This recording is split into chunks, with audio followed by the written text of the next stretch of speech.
Hey meow cat. I haven't actually modified the today command yet. I usually type that out at the beginning of the stream, so that's still yesterday's, but I'm typing it out now. If you're old to the stream, please let Adam know what you think would be best strategically. Best for bringing botland, for making botland fun and accessible and bringing it to more people. Yeah, hey meow cat, hey Caden.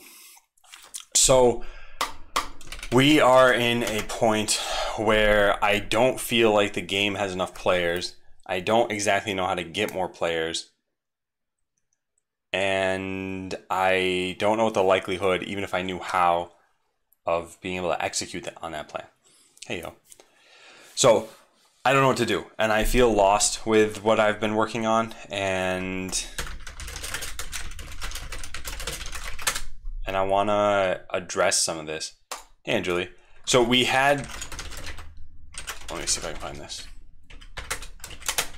We had a bunch of retention tasks that I think were important, and I don't know if these things are going to matter. So I've been running some ad campaigns to try to figure out like how do pre-made blueprints work for new players. Are unranked battles going to be important for new players? Hey Void. Check what out, Caden? What is that link? Oh, this. Yeah, so this is for marketing. And I've seen this before, and I started using some of it. To be honest, I think that you have to put a lot of time into these sorts of things for them to be effective. Because I tried something like, I tried this one, 10 words. This provided basically no traffic. And I started some of the other ones and then realized I should wait until I have mobile apps. So yeah, maybe I'll take a look at that again. That is a good point though. That's one of the things I had in the marketing document. But one of the things I wonder is, I guess I still have some questions overall. Is this a user retention problem?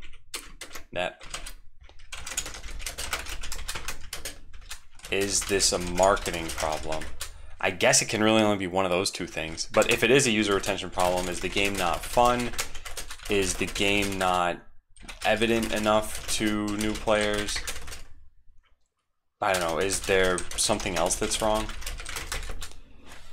Hey Jack, and hey Lepchus. That shirt matters, that's right. Yeah, and I thought, oh, you know what? I'll have an easy way of answering this. You tried playing the game for the first time. When was that, Caden? Was that recently? A few months ago. Okay, because, yeah, that is one of the biggest things that I think has been addressed now. If you were to go back to the game, so if you have an account still, let me show you what it looks like now. Let's say you log into your existing account. You can click at the question mark thing in the upper right and then hit start on the very first thing, and you'll see what the new player experience is. It's been like drastically changed. So now it puts you right into a battle. It gives you blueprints, and the starting is literally 4 steps. We have to destroy the enemy CPU, select the bot from over here, place 2 bots in the arena, and hit the go button. And that's it. That's the first one. And it's like, okay, cool. Now you can see you can place bots, and it's a battle game, and you're not controlling the bots after that. And then we build on that, and I think that this experience is way better than the old one. But with that said, this experience has now been in the game for, I don't know, like 2 weeks, 3 weeks. And I would have expected, oh, this is going to help people kind of get started. And maybe, yeah, like maybe the starting flow isn't what people expect. Still, maybe there's not enough variety in the gameplay. Maybe people don't feel attached to their accounts. Maybe there aren't enough draws into the game. Also, man, it's going up to like extreme heat here today. Does it force them to view those, or do they have to click the question mark? It forces them to do that, yeah. I'll show you what it looks like for a brand new account. You would sign up, so you could hit play as guest if you want, but you do this, and then the very first thing it does is exactly what I just showed you, as though you click the question mark button. So yeah, now you're forced to go through this. There used to be a bunch of ways where you could kind of skip this, and you still technically can. You can click up here and go to skip, but it's just going to keep asking you the next time you come into the game, I think. Hey, pawn. So in general, I don't think people will ever find this if they're brand new to the game. So yeah, there's basically no skipping. And the reason I think that's important is because I don't have to handle this branch of did someone do the tutorial or did they not do the tutorial. It's actually one of the things I wanted to write in the tutorial document here.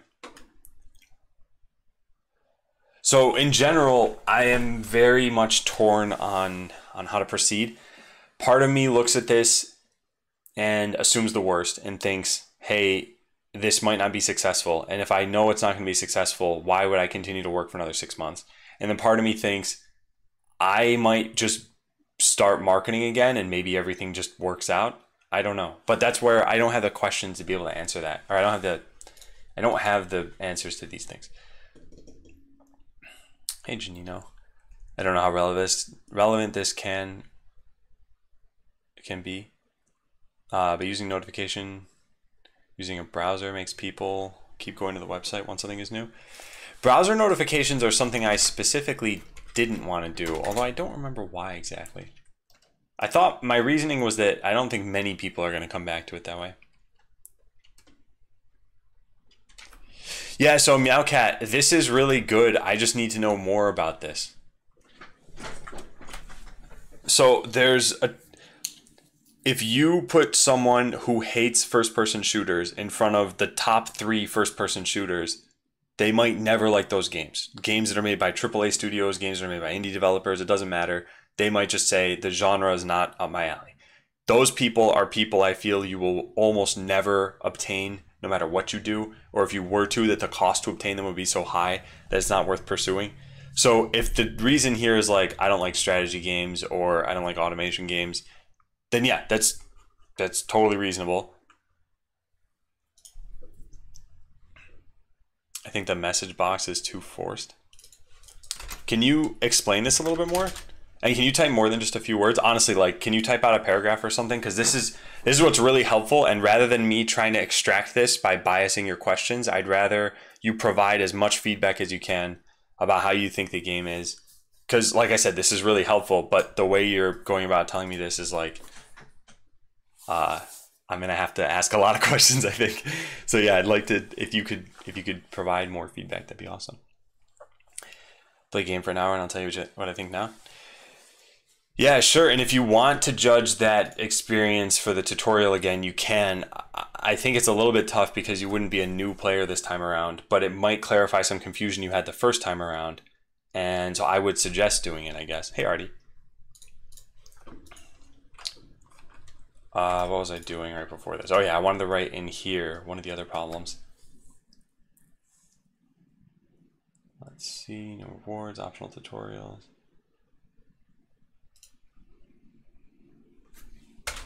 Okay, so when people can skip a tutorial,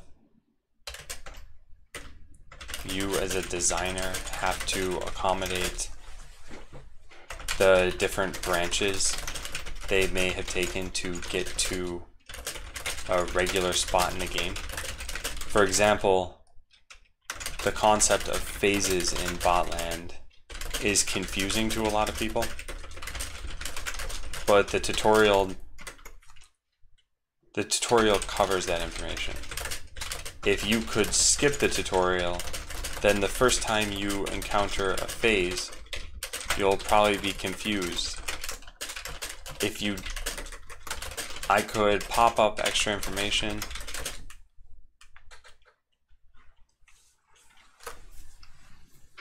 No, Meowcat, that's the whole point of today's stream. Like, I don't even know if I'm going to do any coding work. I want to figure out how I can improve the game. And the way that I improve the game is by taking feedback from everybody. So I really need to get more of this feedback. And the way that things typically go is you implement something and then you push it out to people. You gather feedback and then you figure out what to do next. And so for me, a lot of this has been something like, well, okay, let's improve the tutorial. And then I push it out to people. And the feedback I was trying to get is the player base rising? and I am not getting that positive feedback. So now I need feedback along the lines of like, okay, well, why aren't people enjoying it? And I think that this is probably the best venue for us to talk about this, because otherwise it turns into, well, how do I find new users? I should really prioritize some Twitter user studies again.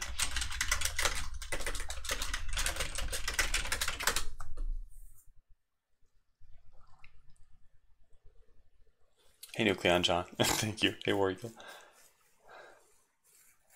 Yeah, that poor soul. I feel bad for that poor soul.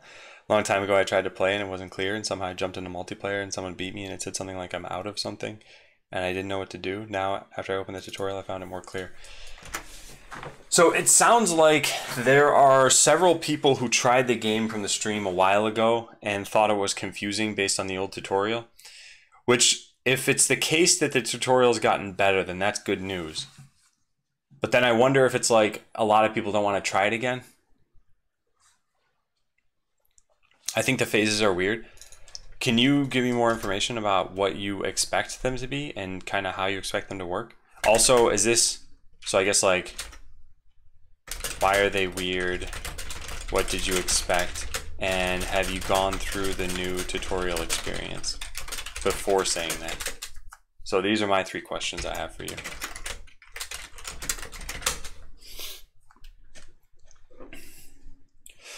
Yeah, because there's some feedback that I feel like I can't act on. So that kind of feedback is things like, I hate strategy games. I can't really do anything about that, I feel. Then there's feedback that I can't really act on because it sounds like it's in the past. So for example, I tried your tutorial 2 months ago and I didn't like it. And it's like, that was feedback that led to me already changing stuff. And then there's feedback, pretty much everything else is like something I should do something about. I came up against people with chips. I really struggled. Are attackers more powerful than defenders under the hood? Or how am I supposed to match them?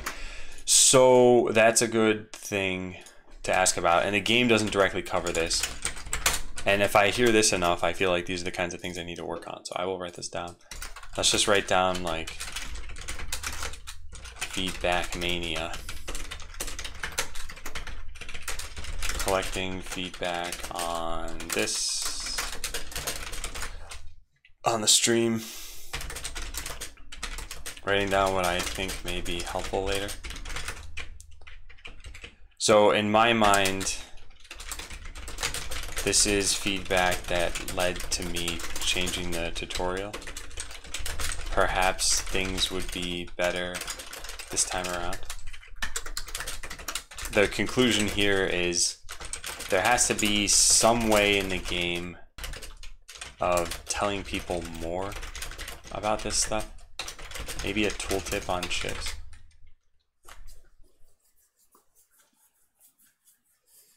Hey Rama, welcome back. For better attention, I think the thing I'd want more of is dopamine inducing events, like better fanfare. Yeah, actually this is something I just thought of yesterday, is I need to work on more like even just sounds. I know that's not necessarily what you're saying, but yeah, rewards for winning games, advancing on the ladder, completing quests. Yeah, so I wonder, there was an idea that a friend posed to me, which is that what if you just had an experience bar that was purely just an experience bar, had no function in the game, you just watch your levels go up, and that way you felt like, okay, yeah, I'm still getting something even if I'm not winning. Well, yeah, so Caden, I don't know if you saw the questions I had tagged you in, but there were these ones. What did you expect out of them? And I guess I wondered how could the text have changed in the new tutorial to have made it clearer? So for example, high level strategy is the one that tells you about the phases, and at least I think it's that one. Let me take a look. Okay, and so this is what it says. You didn't win with your first set of bots, but games have 3 phases. Each phase gives you the chance to alter your strategy, so keep trying. I figured that was the most condensed thing I could have said. But yeah, if everyone's still confused after this, I wonder what I should do about that.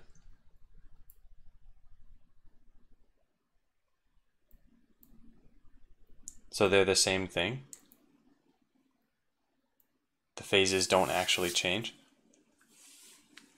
The same thing as in like, yeah, you're attacking the same enemy. What changes, and I used to have an explicit note about this, what changes is that whatever damage you did in previous phases is retained in later phases.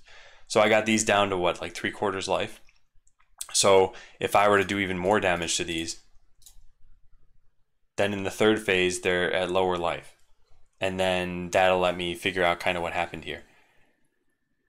And then the fourth tutorial, I think, kind of takes that a step further by saying, like, let's watch what happens in phase 1. You are guaranteed to lose, but we learned something from phase 1 that'll let us do something in phase 2. Like there used to be a game called Pokken Tournament where there was a short range phase and a long range phase. I thought it was like that. But wait, what made you think it was like that out of curiosity? Was it literally just the word phase? Yeah, because this is another thing I'm wondering, like Raimu says, is this a terminology problem?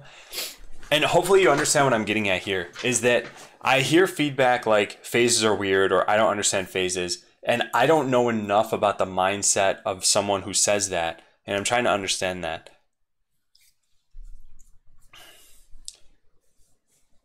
So in this case, it sounds like you had an expectation based on what previous games did, and the text in the game did nothing to change that expectation. So yeah, I think, hey Ski Dog, and hey Raimu, I think that changing the word might be good here.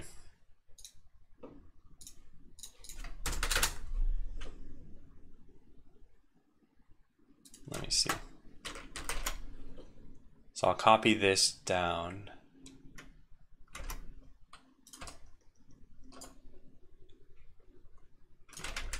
Okay.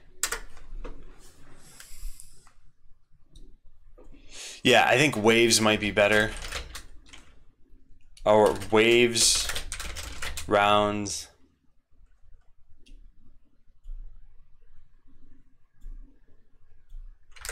Yeah, rounds. Can be something like Street Fighter. But even in Street Fighter, it resets your life at the end of each round. But yeah, maybe something like that. Waves, rounds, stages. Yeah. Stage. I think rounds might be best, and maybe we just replace the word phase with round everywhere. I mean, I don't know how often this is going to help people stay in the game necessarily.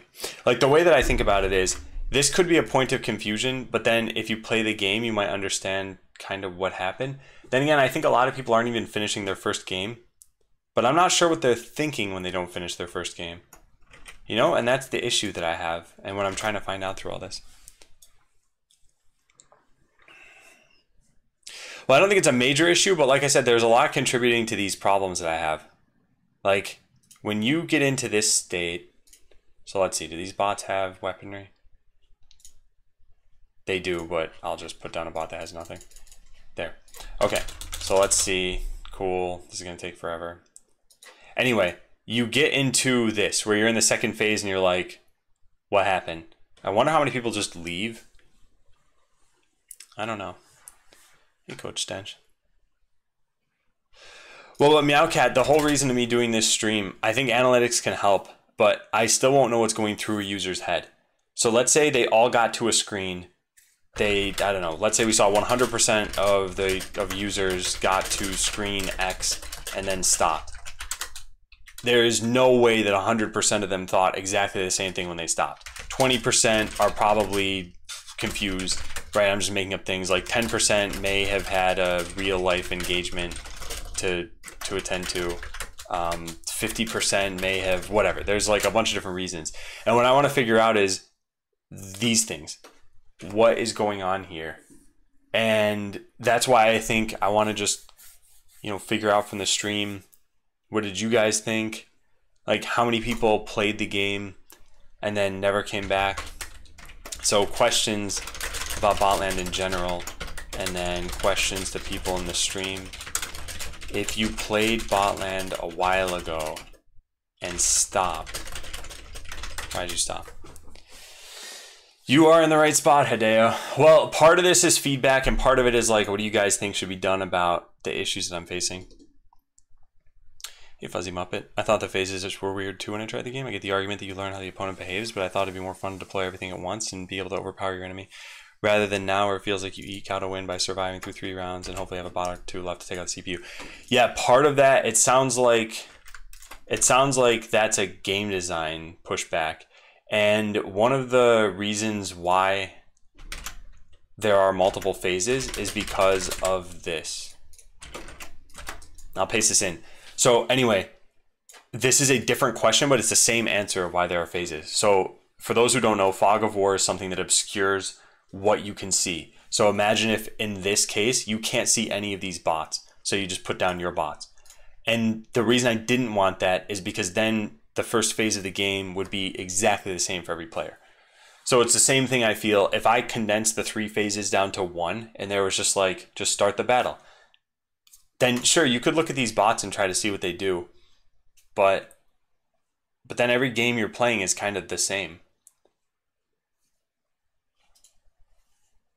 And I don't like that idea, because then what you'll pretty much do is you'll just be like, okay, I'll put down these bots and hit go. And if I win, I win. If not, I'm in the next battle and can't do anything about it. And now the next round, you're like, I guess I'll just put down these bots and go. And so from a game design perspective, I don't like that. But if that's what people are expecting, maybe it's worth changing everything to match that. I don't know. Or having a different game mode, like single phase game mode. It ends up that way in a lot of ways because you don't know how the defense will behave. So it does, but then there are lots of times that you will try something in phase 1, realize it doesn't work, and then like fix it in phase 2.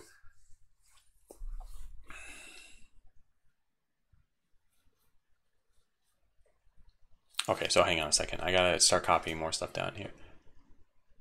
So it sounds like things I can do, rename phases everywhere, including in the NFAQ. So that's one thing.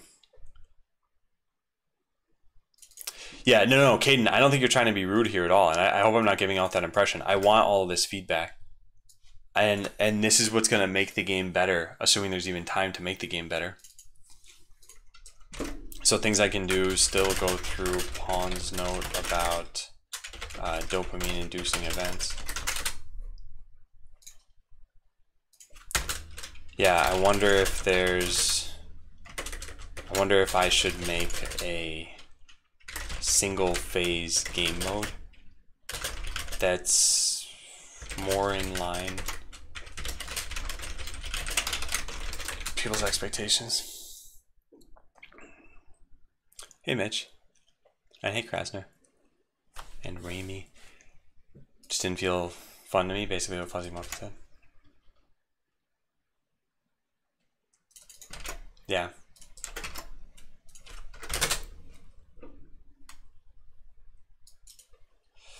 So, okay. I was talking about this and I mentioned the Fog of War argument where I didn't want people to just put down the same bots every single time. There's this.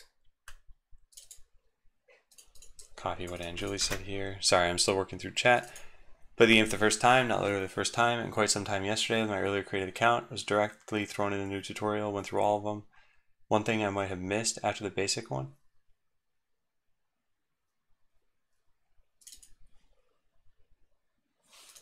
Wait. There's nothing saying there are more tutorials to go through. Oh yeah, so Smurf, the reason why there's nothing saying that is because there used to be a way of people going to that later, and I noticed that the completion rate was so low. But you're right, now nothing in the game does that. Nothing in the game is pointing people at the tutorials any longer. There used to be something that would do it, but it was only when the user was already experiencing tutorial fatigue. So of course they wouldn't try it. And then due to low retention, they'd never come back and have an opportunity to experience it again. Okay, that's, I think, important. Yeah, that's my take on this pawn, is that there's no real strategy in that case. I like going against some of the more complicated defenses, but you don't get to face them very often. Yeah, this is something that I was hoping would be fixed by just the system of incentives in the game. Of like, you're incentivized to have a good defense, so hopefully people would try to make their defenses better. I'll have to think about that more.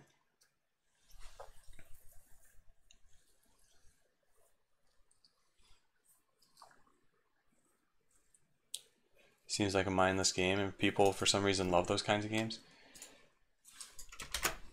Yeah, it could be that there's a game design decision that I made that makes sense to me and might lead to something that I like that is terrible from a business perspective.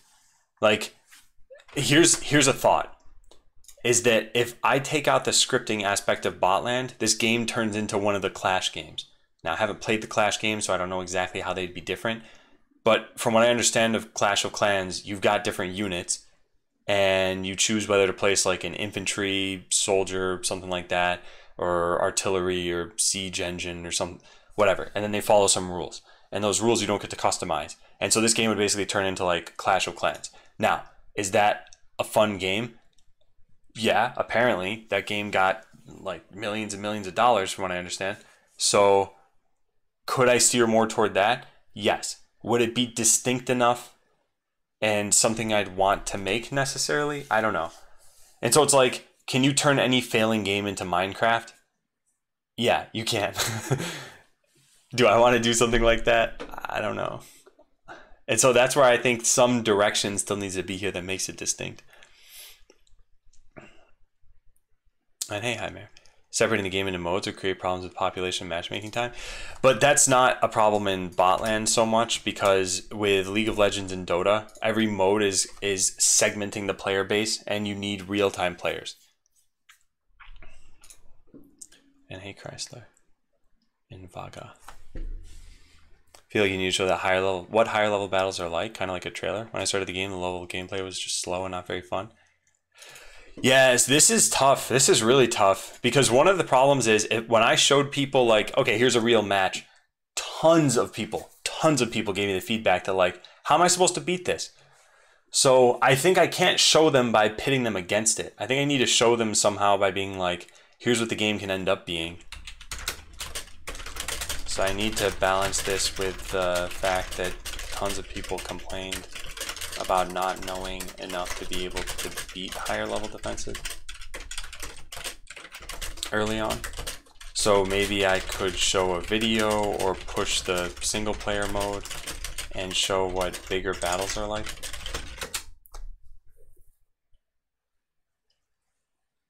Maybe add something like scripting or CPU instructions to help people learn from it besides playing. That's an excuse for learning assembly or something. The scripting and CPU instructions are there ever since probably a month and a half ago. If you go into the script, they're not like fully fleshed out exactly, but there's a ton of documentation. So yeah, Meowcat, I wonder if that's gonna help. Matchmaking time doesn't apply here per se, just my 2 cents. Wait, I think I missed the context of this.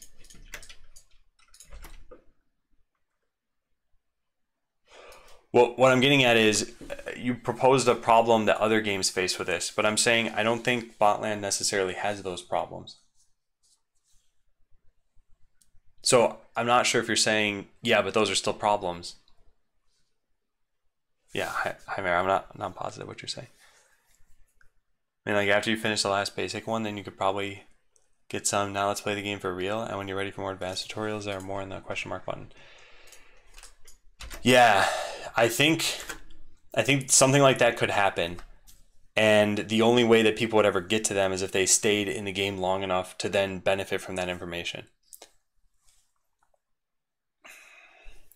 You need to find a balance between ease of play, replaying, or playing another game super fast. Yeah, so the starting easy is what I was attempting to do with 2 different things now. One is when you make a brand new account and you get done with the last tutorial, you're given 3 bots. And so you can play your very first game with just those 3 bots and not make any modifications. So basically what you see here is what you're given. But let's say that wasn't good enough. You could also use pre-made blueprints. And then you don't ever have to worry about like constructing these yourself. You just place them into the arena and you go. And yeah, I wonder how that would work. I mean, I don't know how to make it easier and still fit that botland style of doing things. Hey, Thomas. Thought about a pop-up trailer at the start? Like a hype trailer they do when you launch a new map?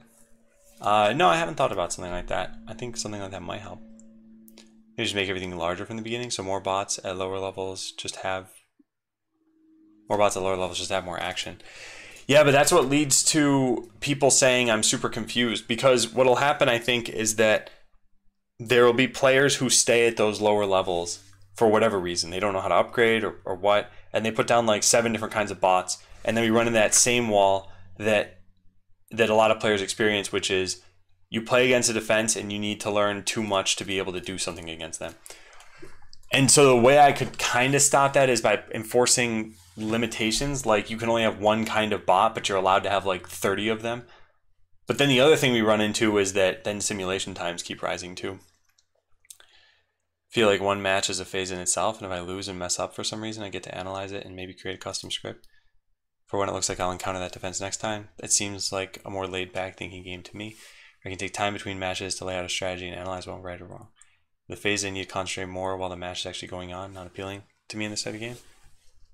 And then you said that said, and I cut off your message. So that's as much as I have. I want to respond to this still, but let me continue reading through this. Maybe at the end of the tutorial, you have an option. Good job in finishing. You want to try your best against the best current defense. But do you think people would like this? This almost certainly leads them into like a 0% win ratio if they're playing against the best defense. And when people lose their first game, even if it was unranked, even if they chose to do that, they'd probably be like, this game's impossible, you know? Hey, Tupper Box. And hey, Hills of Gold. That sounds fun. Maybe call it Chaos Mode. Which one sounds fun? And hey, HTTPS. I don't mean harder scripts on the defense. I mean purely more bots. I'm not saying harder scripts on the defense. I guess what I'm getting at is this. You heard the feedback from people like Turtles who said even against like low-level defenders that they don't know enough strategy to be able to continue. So imagine if I am in a match like this. They have a lot of bots. I don't know if their scripts are powerful, but look, they have at least 3 different blueprints here. And so when I'm thinking about this as a new player, I don't have enough to go off of to be like, okay, well, I see missiles here and then this here, and like I know how to counter this, but then what's going to happen? And I just feel like that would be too confusing for new players. And so leading them into these smaller battles is kind of what's needed. But then by having smaller battles, it doesn't look as exciting. So I don't think the solution for new players is necessarily to be in a larger battle. Now, seeing a larger battle could be something like what Mitch was saying, where you get a video. But being in a larger battle will almost certainly mean that you either get overwhelmed or that you lose. And I think both are really bad.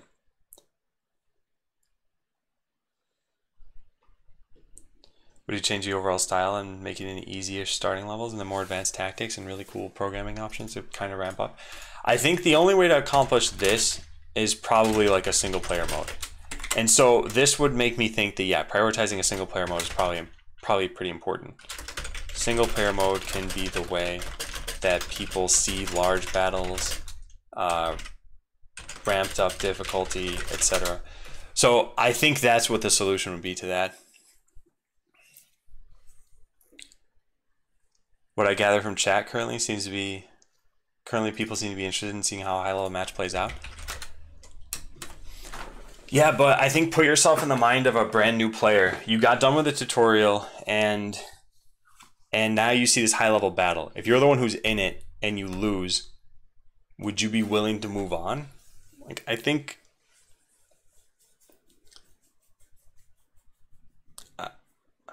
RPGs do this every once in a while. And they do it usually by giving you like a high-level party member. So for example, in Final Fantasy VII, the first time you encounter Sephiroth, or maybe not the first time, but he's in your party and you see him doing like 3,000 damage and you think, cool, I could be like that. But I think in a lot of games, you start out and you only know that you're going to get more powerful. And that's kind of enough motivation. So I don't think chat is representative here of what a new player might be thinking as they play the game. Because remember that a lot of people in chat have already seen those battles. But that excitement of showing that off at the beginning of like, cool, check out these strategies. But anyway, I still think the same thing could happen. I still think single player mode could accommodate all of that. There's not a bigger delay. I'm just like 3 minutes behind on chat. Because I'm trying to, this is one of those like very chat heavy streams that we're going to be doing. I've been watching for a long time at this point, and even when I play, I'm still basically shooting in the dark and creating new scripts. I know how to create one, but I don't know what makes a good script. Yeah, this is longer term retention stuff that I think the eventual solution that I have planned is better in-game documentation. But that's about it. And other than that, I think it'd be like a community thing or trying to figure out, okay, what did I want my bots to do? And then there could be better tooling as well too. So debugging, linting, I'm not sure.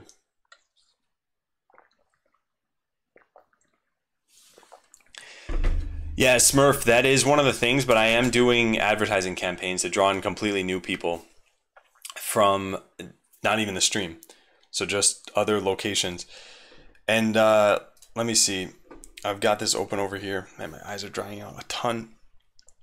Yeah, so I unfortunately don't have... I don't have stats on the latest advertising campaign. It had just started. Okay, let me get eye drops. I don't know what is going on right now. It's like 90 degrees in this room, though.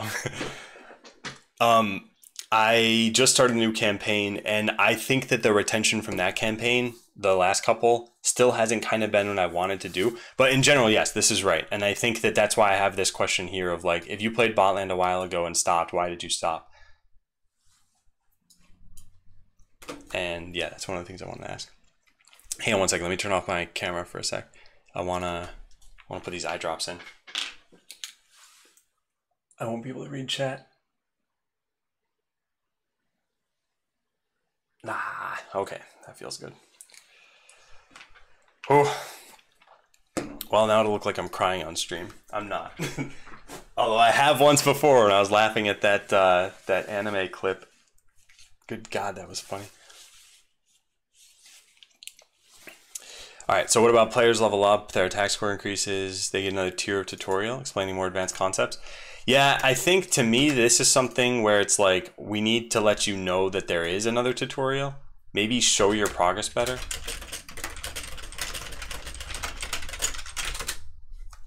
Personally, can't answer any of this. I think they... Wait, let me read this. I don't think you can split or divide these two major issues like this, as I strongly believe you need a good one of them to even properly test in an unbiased way. As marketing a number of people is very slowly growing, you can't even try to jumpstart the whole thing to see if some of your assumptions are correct.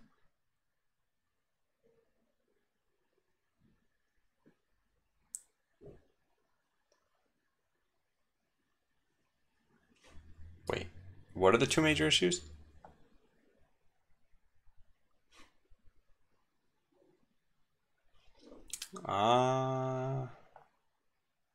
Yeah, I don't think I totally understand your message today. Story mode or single player would be great. A lot of RTS people never touch multiplayer. Yeah, I think single player needs to happen. I think I need to prioritize that next. Think about this. Have you ever seen Sekiro? You do little stuff at the beginning and rescue someone, and then you have a fight that's basically scripted for you to lose because of how powerful he is. Then you fight him later and beat him because of how powerful you become. Yeah, what I was saying, in other games, I've seen something like this happen. I understand that there's a way of showing power, but in a game like Sekiro, you paid for it. So if you lose in the very first battle, you're going to still play. In Botland, you didn't pay for it. So if you lose in the very first battle, you're going to say, this game sucks, and leave. There were actually stats that were done. There's some FPS, and I don't remember which one, but just imagine any FPS out there, Call of Duty, Fortnite. They found that in the first match you played, if you didn't get a kill, there was like an 80% chance you'd leave and never come back. So what they had to do is try to like nudge you toward even just getting one kill. That would greatly increase your retention rate. And that's because a lot of these games nowadays are free to play. And so in Sekiro, you pay what, like $40? I think that's a huge difference.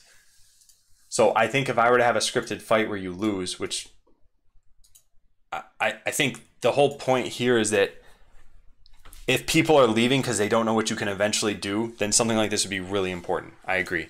But I don't think people are necessarily leaving because they're like, I don't see how this game can get any more in depth. Otherwise, they wouldn't be losing games, right? Am I using my email list? What email list?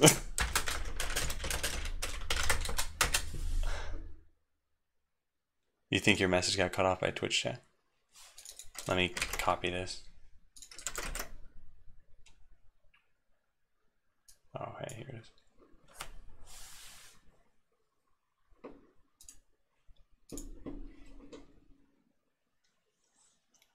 Game too difficult for most people in my Twitch chat, or only some people, but fine for my player base, target, etc. Yeah, so this is... I recognize how this stream seems a little bit weird because the stream is not necessarily my target audience, and yet I'm asking for feedback. I think it's important for me to have ideas to work with, and this will help me solidify what's in my mind. So it's like if I ask you guys, hey, I want to get ice cream, what should I get? Vanilla, strawberry, or chocolate? I might find out as you guys are answering that, wait a second, I didn't want any of those. I wanted raspberry ice cream. And that's, I still think, a really important part of this process is I'm gonna figure out what's important just using this feedback, even if it seems like it's totally unrelated. So I still think this is helpful. And by the way, like I said, I'm not caught up on chat. I am trying to read through everything. I want to make sure I respond to stuff. I'm not in San Francisco. I'm in the Seattle area. But yeah, it's going up to pretty hot today. And normally this room is like fine in the morning. It's already really warm in here. Let's see. Partly due to their upgrades. If this is the case, Jesta, this is bad balance in the game. Their upgrades should not necessarily make them a better defense. But yeah, that could just be bad balancing. Hey, Playing with Scissors. Hey, Valdez. And hey, Penguin. The one you showed earlier, marketing retention. Got it. Okay. Yeah, I agree with you then. Now I know what you're talking about. It seems to me leading them into smaller battles is trying to fit new players into the full context of the game. I don't think you can do that. It's like trying to teach new programmers how to code by showing them a large project is built. It's great to know that eventually people need a slower, easier, handholdy start. Yeah, I think this is where single player mode comes in. I think we'll just steer them more towards single player mode. Yeah. Many comments are indirectly pointing to the importance of this. Hey, Kincomatics.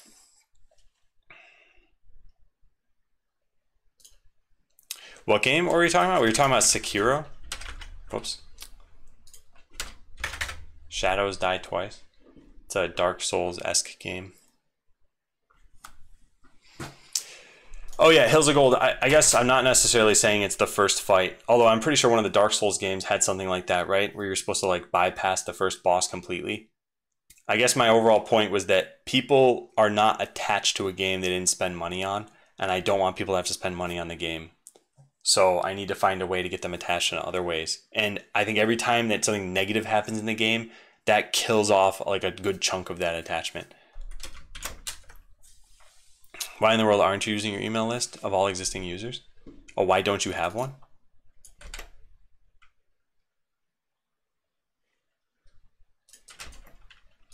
You're talking about just people who signed up for Botland, who have an email address? So the problem is I never asked for permission to email them. So I don't think I can do that. And I can't just like change the privacy policy and be like, oh, yep, now I have your permission. So that's my reason for not using the existing one. Yeah, figure out what it would take to be able to email users of Botland. You could with new users and just add an opt-in for already existing users. The already existing users, so let's say there's like 4K accounts for Botland. The number of returning users from that is maybe like 90. So yeah, this would not be very helpful at this point, I feel. I'd get those 90 who already came back, which I probably don't need their feedback because they're coming back. And then I get it for all new users, which could be helpful. But then, yeah, how many are going to opt into allowing me to send them emails? Probably not many. I really want you to know, I think people will want to play and put in effort to get better at a game if they see others are playing at a very high level. Using PUBG as an example.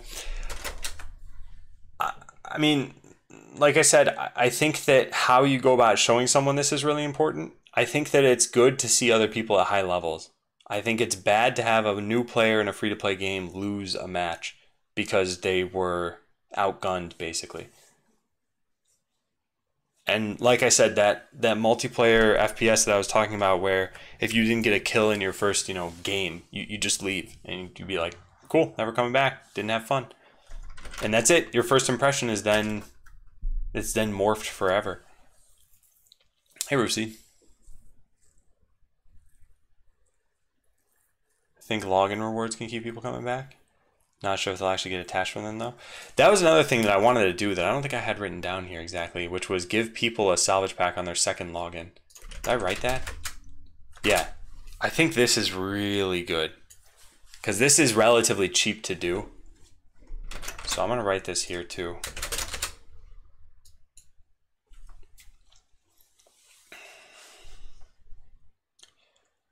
If you get terms of service change emails all the time, that's different. That's sort of like a transactional email. It's not exactly, but that's something where it's like, we have to alert you of this new thing. Now, to be honest, could I just email all the people that I have who signed up? Probably. Yeah, but I would want to look into that. So some terms of service sign. Hey, Hephaestus. Do you have a way or app to browse your code from a phone or tablet? Not really, have to minute 7th. I don't. Coming back to my suggestion from earlier, I think it being optional takes away the bummer I lost feeling. I look at like playing a game where you start as an endgame character but always lose the first fight. But Rami, what I noticed is that when the tutorial was optional, it didn't mean people would read it. It's like you might have chosen something that you end up strongly disliking afterward, and you're not going to blame that outcome on you, the user, for choosing that. You're going to blame it on the game designer for not making it more fun. I just don't see it being a good idea. Now, I think there's a way to make this into a good idea, because the original idea was allow new users to go up against the hardest defense at the moment, so that they can see what it's like at the top level of gameplay. And I mean, think about this in any other game. Like, you're in an FPS, and let's say that the top player in the entire world could scale out infinitely. So now you're in a match against, I don't know, like Ninja or something like that. I don't know if he's the best, but you'd lose, right? And you'd be like, oh, okay, I get it. There's more strategy that I can apply here. But I think you'd feel overwhelmed. So that's why I think a single player mode can accommodate this. But I don't think this is a good way of doing it. And like I said, take any genre. If you played Rocket League and you're like, oh, I'd like to go up against the top team. And let's say you got like the esports team in Rocket League and you're a new player who can't even like hit the ball. And now they dunk on you and you're like, well, I know I chose this, but that doesn't feel good. So yeah, I don't like that. Bounce off of Dota for the same reason. Played like 3 games and it took 2 hours and not much fun or kills. Yeah. I think this is pretty common in multiplayer games.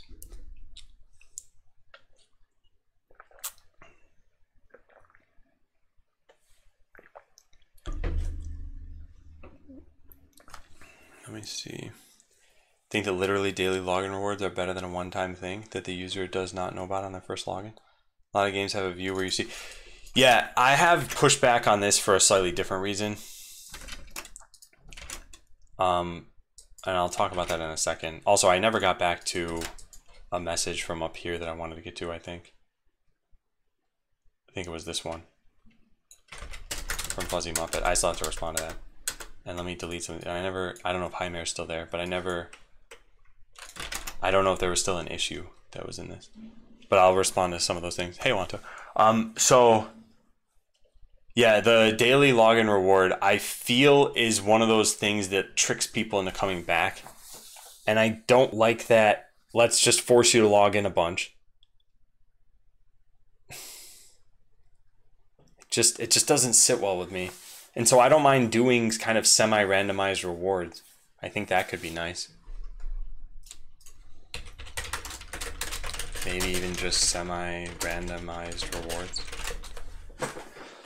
Yeah, hey Tony Stark. Gamers naturally hate tutorials. You need to do stealth tutorials. I recently saw the commentary track for Portal 1. Yeah, something like Portal 1 did things pretty much perfectly in that regard. And I think a game like Breath of the Wild also did this really well. You're in the tutorial for the first like 2.5 hours of the game, but it doesn't really feel like a tutorial to most people. And the game certainly never mentions that it's a tutorial. And those games are games that have immediate feedback. And so I think tutorials in games with immediate feedback are easier than any tutorial you could imagine for Botland. Now, maybe what that's saying is that there needs to be some way to get immediate feedback into Botland, but the game has a layer of abstraction between what you do and what happens. And that layer of abstraction is more than just pressing a button. And this is something I've talked about a lot of times. In a game like Portal, when you press W on your keyboard, your character moves forward. Now you know you can move forward. You might learn in that process you can turn. Botland has that layer of abstraction where instead of pressing W to move forward, you make a script. The script even gets abstracted from you at the beginning, and that's what controls your movement.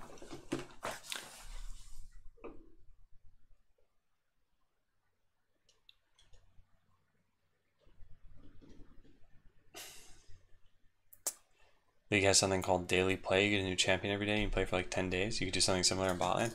I think the only way to accomplish that is if I were to give out different hardware.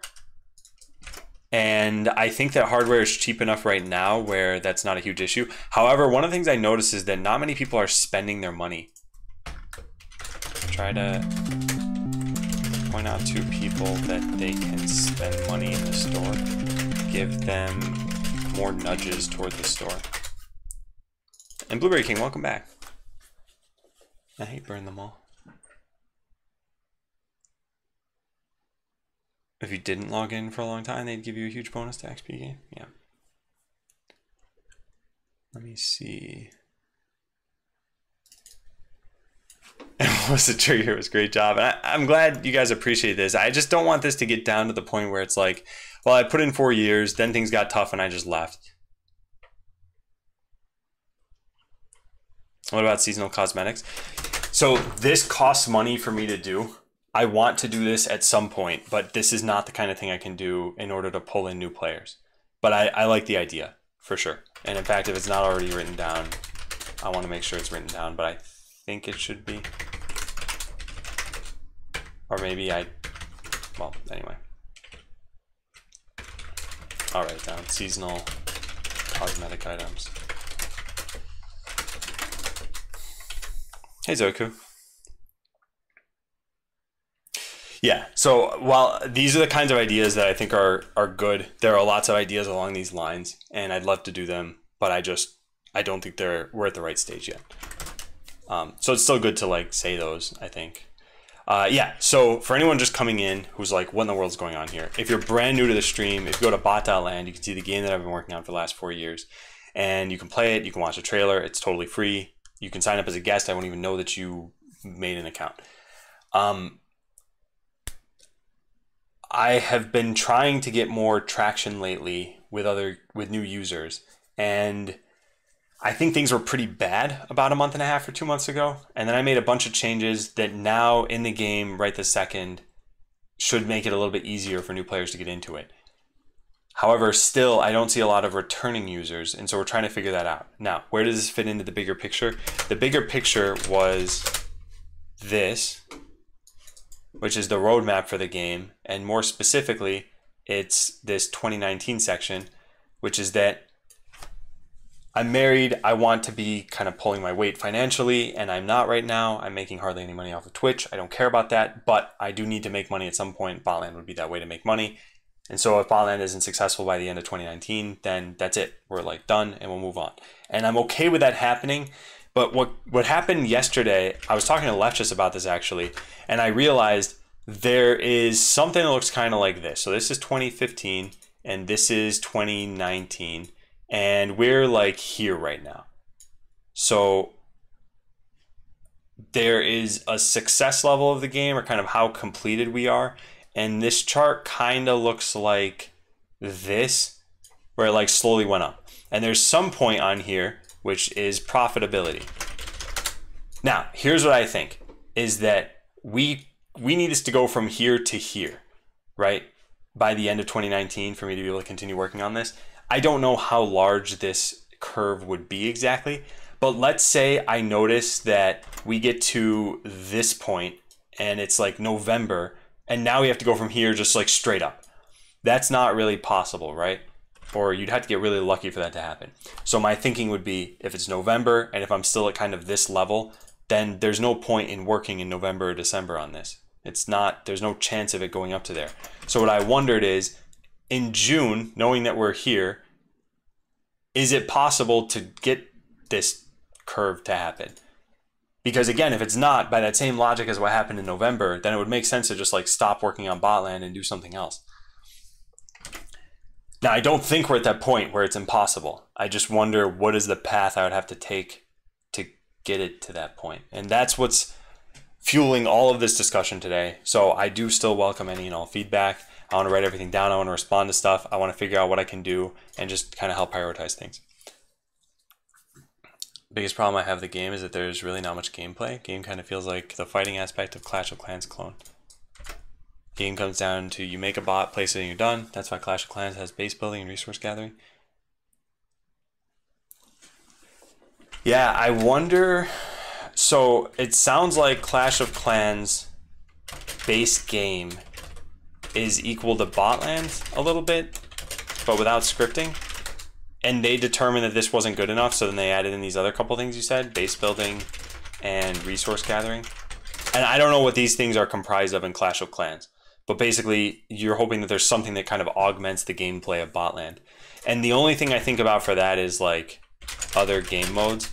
But they would definitely be battle-based modes. And the one that I really wanted to do was that Giga Arena idea, where it's a battle royale with like 250 players, and the arena is just huge, and there's a bunch of stuff going on. But that would still be just a different kind of battle. Also, I have a very strong feeling that this would take a long time to make. I've been thinking about this idea, and I really like the idea, and I think players would enjoy it too. I just don't think there's any way to do it quickly.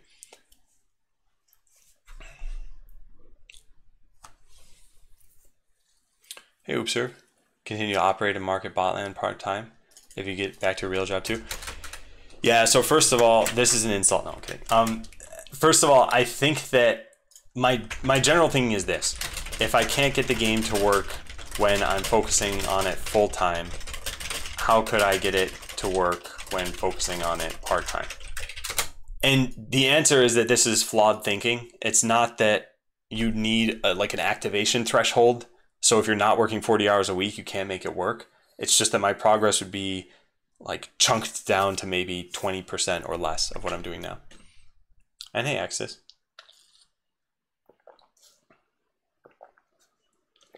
How long did it take for Minecraft and similar games to become profitable? I don't have an answer to that, but what I do have an answer to is that if you take 100 people and show them Minecraft, there's going to be a lot more people who are like, I get it, than if you took 100 people and showed them Botland. I think Minecraft has a certain sort of like a basic appeal to your creativity, and that resonates with a lot of people. And so that makes it a really easy to adopt game because it just taps directly into your exploration and creativity. And that's amazing. Like, that's a great thing. With Botland, I'm not trying to appeal to those same emotions generally. I'm trying to appeal more to the tactical and logical part of your brain. And that's much harder to do. And I think that adding in more of an emotional impact in Botland might help. So things like if there were a campaign mode that there's, avatars and choices that you make and a storyline. But to be honest, I don't think it'd have as much of an impact in a game like Botland or in what's the game we're talking about? Minecraft or Portal or something. You expect to get a similar curve naturally with only code or gameplay changes? No, what I expected to have happen, my expectations were roughly this. Improve user retention to the point where I'm not bleeding players, then market more, and then continue with the original pre-release plan. Now, I completely understand what you were saying earlier about how these two things are not separate. Improving user retention, you can't know that it worked unless you're marketing the game more. And I'm realizing this myself now. And so what I'm going to be doing is trying to target marketing more. Now, what's incredibly tough for me specifically is I have a dev mindset, and I also kind of have like a one-track mind when it comes to this stuff. So I think I'm pretty good at focusing on like, here's what I need to develop, and let's take 4 months to work on infrastructure or something like that. But when it comes to, okay, Monday I need to focus on marketing, Tuesday let's code part of a feature, Wednesday let's do user studies or something, that's really tough for me. So I wanted to figure this out as like, how can I maybe just pivot for like a week to something else and figure out what's going to work, and then pivot back if I need to.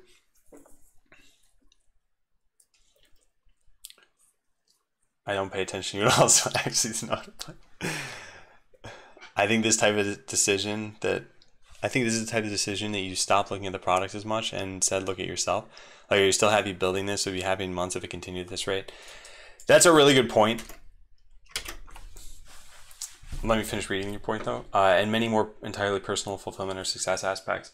While I think there may be a retention issue, I also can't help but feel like you just haven't stumbled upon the audience that really loves the idea. Like I can imagine Botland smashing it in early programming classes that take a form of drag and drop. And hey, Chaser. Yeah, so as far as personal enjoyment goes, you know, have you ever heard somebody say, you ask them like, hey, why do you like X? And they say, oh, because I'm good at it.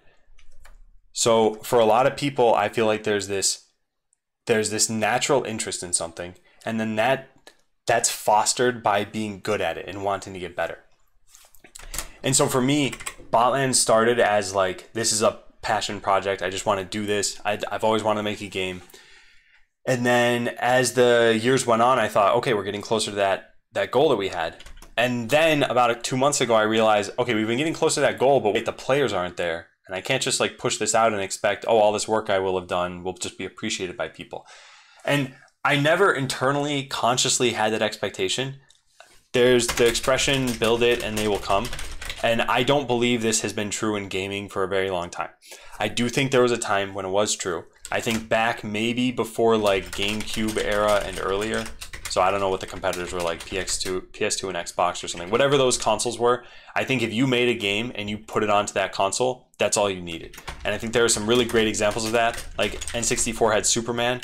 Still, tons of people bought it. And guess what? They found it was a bad game, but people bought it. Like you didn't have the oversaturation of games that you do now.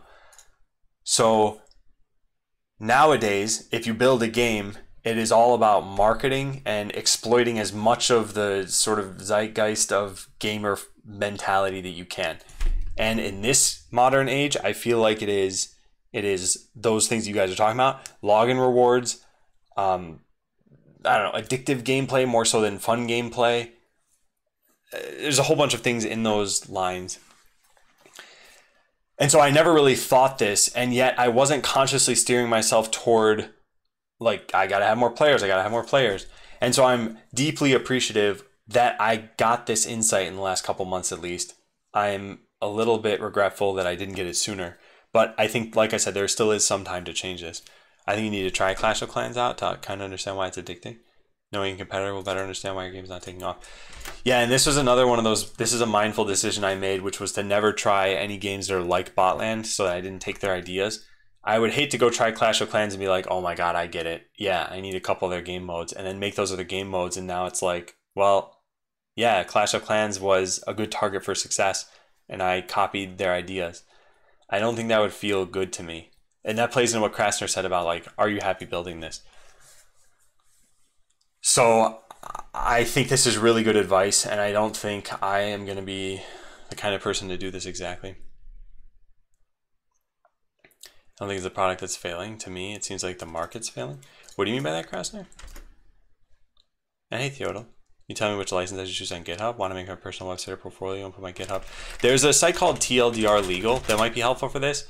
You can't use it as legal advice, but it's good for kind of simplifying things. So if you type like MIT license here, you can see what you can do very briefly and what you cannot do and what you must do. So yeah, I'll link this site into you. Maybe it'll be helpful. Hey, Walshy. Oh yeah, choosealicense.com, which is what Rami linked in that. That could be good too. And hey, ours. Take Anthem, for example. Sorry, I don't know what we're responding to at this point, that it doesn't always work. I think you mean the marketing route and everything and having to put addictive games or gameplay in. And yeah, no, it definitely doesn't always work. But I guess what I'm getting at is there's sort of the 80-20 cases of a lot of things. So I think 80% of games nowadays need great marketing. And there are going to be 20% that spread without great marketing. And one of those games that was pretty recent, I think, was Undertale. I don't think Undertale had a crazy marketing campaign or anything. I think it was almost entirely word of mouth. And cool, that's an outlier, did incredibly well.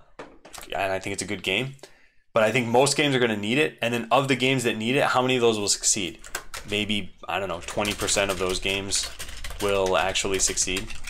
And by succeed here, we kind of have to put this in quotes because everyone has a different definition of this, but maybe like recouped their costs and made a tiny bit of profit. I don't know, something like that. Yeah, DJ. Why not in-game transactions to buy Botcoin directly? That's not against my morals, actually. That's against the terms of service of, I think, Apple and Android. I'm not positive, but typically if you buy a currency in the game, you're only allowed to use it on that platform. And then the other thing is it throws off the whole in-game economy. I don't know how. I had to like rebalance a bunch of stuff. But anyway, I'm pretty sure it's against the terms of service of some of these platforms. I think the gaming market is saturated with Blizzard, Riot holding most of it. I don't know. Yeah, it's kind of hard to say. I mean, I guess I would throw in companies like Valve or like, there's a ton of games that are for consoles that have a huge market share. I mean, Nintendo in general, they make incredibly good games. But yeah, I think there's still space for indie games. And I think that there's kind of this, like, I don't really need to draw anything. I was going to say, I think that there are certain people who look for indie games specifically, and that market alone is big enough to accommodate, let's just make up a number here, like 500 to 1,000 indie games or something like that. Hey, Batman. Your original goal was about giving yourself a chance to achieve your life goal and make a game. Would you say the financial success is central to that goal or a bonus? I think it's mostly a bonus. I've always said that I want to make a successful game. But in my mind, what successful meant was many people are playing it and want to play it. And kind of one of the litmus tests for that was many people are reading the patch notes. This is something that I've always kind of romanticized, this idea that you know you've got a dedicated fan base when there are people who look through the patch notes and feel a reaction to it. Like, you guys might have felt this before whenever you're playing a game, but you look through and you're like, oh man, they buffed this ability that wasn't good enough before. That's amazing. Or they added in this new thing. And sorry, that was not right. Hey, and hey, Jam. So yes, this is what it kind of boils down to for me. And this tends to go along with people paying things too. Now, if I did not have a payer base, but I did have a player base, I think I would still be happy at the end of all of this. But I think that I wouldn't be happy. I said that there was one way of failing, and failure was not finishing the game. I would say at this point, there's no way to have that happen. If I were to stop right now, I would still consider the game to be complete enough where I would have like finished it. So we're beyond this point of failure in my mind, even though I haven't launched the game. But then the next point would be like, I guess, getting to where we are and never really gaining traction. So that's where we are right now, and this is like the second lowest level. So that's what we're trying to get out of here.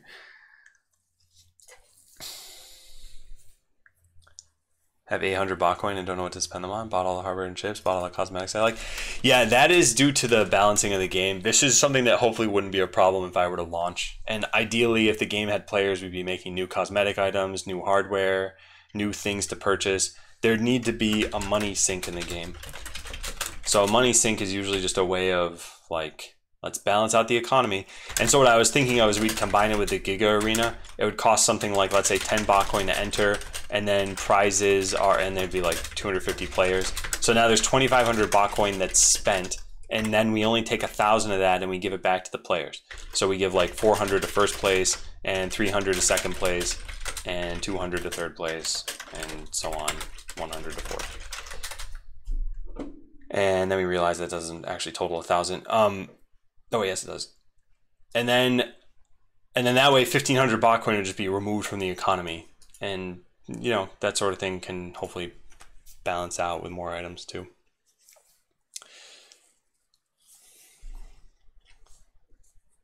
Let's see. Waiting on a full release. Maybe other people are doing the same. So Xanis, people from the stream might be doing that, but then there are people who I advertise to who have no idea that a stream even exists, who might not even know that the game hasn't been fully released, and even those people aren't really coming back as much. And the people who are playing nowadays, it's very highly correlated to when I stream. So one of the things that Hideo's been saying is like, well, of course, your stream is not your audience, so they're not staying around, and because there are so many new people coming into the stream, they're going to try out the game. So that's why you're seeing those stats. And so then that would become a marketing issue. But then I thought there was the user retention issue of, it doesn't matter. I mean, if I were making Minecraft on the stream, let's go back to like 2007. Let's say I'm making Minecraft, and let's say Twitch is popular. It wouldn't matter if you guys were my target audience or not. I have a feeling a lot of people would still stick around and be like, this is really cool. Like, I get it. I think this is fun. And so that's kind of what was at the back of my mind for this, is that it doesn't really matter if you guys are my target audience. If you still found the game fun, you'd continue to play it. And some of you have, and I'm not blaming you by any means for this. I'm not saying like it's your guys' fault for not making this successful. But I still think that I'd have more traction, and yeah. And hey, Peachka. Gotta go, but I wish you the best. I have faith to figure it out. Fingers crossed. All right, well, yeah, take care, Kastner. Yeah, my wife isn't at home right now, though. They aren't seeing the beta banner. I'm actually not sure. Where does the beta banner show up right now? I might have it on the login screen. Did I get rid of it, though? No, I got rid of it from desktop completely, I think. And it might be on mobile? No, it's not on mobile. But it is on bot.land. That's true. And it is possible that they're missing that. And even when they click that, that brings us to a document, which is not the greatest thing.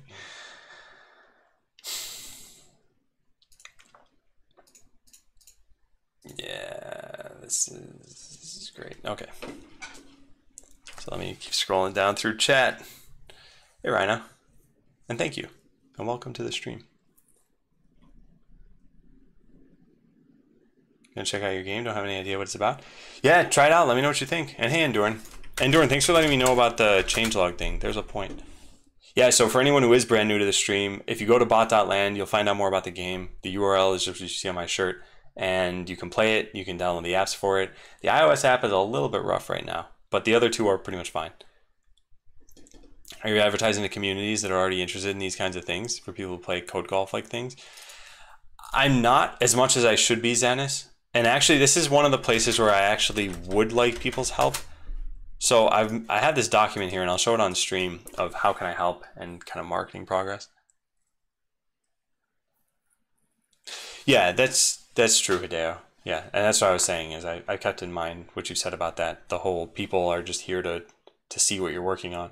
And that's what I was getting at, is that, yeah, I wouldn't, oh, I see what you're responding to, is my whole, like, if I were making Minecraft, would people stick around? Anyway, my point is I think they would. So I guess I do slightly disagree with you there, but it doesn't really matter in the end because there's still stuff I have to do. Anyway, how can I help with Botland marketing? You could just read this off my screen. The lowest involvement of all of this is basically just like subscribing to stuff and telling your friends about the game. So basically you take those social links, you click the follow buttons, you follow on Twitch, those sorts of things. I think that's helpful, but to be honest, this doesn't greatly impact the game. This is helpful more down the line where, you know, your social network becomes part of the Botland community somehow. And then the medium involvement stuff, though, is where I really need a lot of help. And more specifically this section here.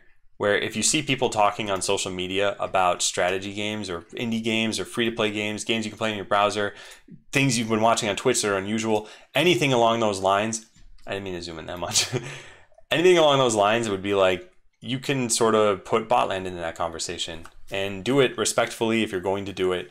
But those are the things that can help out a lot. So that video that I made for the Keanu thing on April Fool's Day, this video I posted and I had it in the channel and it's up to 13,000 views. The reason for this is because somebody else took it and posted it to Hacker News. I wholly encourage that stuff. Like anything you've ever seen me do on the internet, basically that's public, feel free to post somewhere else, I guess. And I should be the one to drive a lot of this, but Reddit's social media rules make it a little bit difficult because it's self-promotion and they greatly try to limit that. And rightly so, that's totally fine, but that's why it's harder for me to do myself.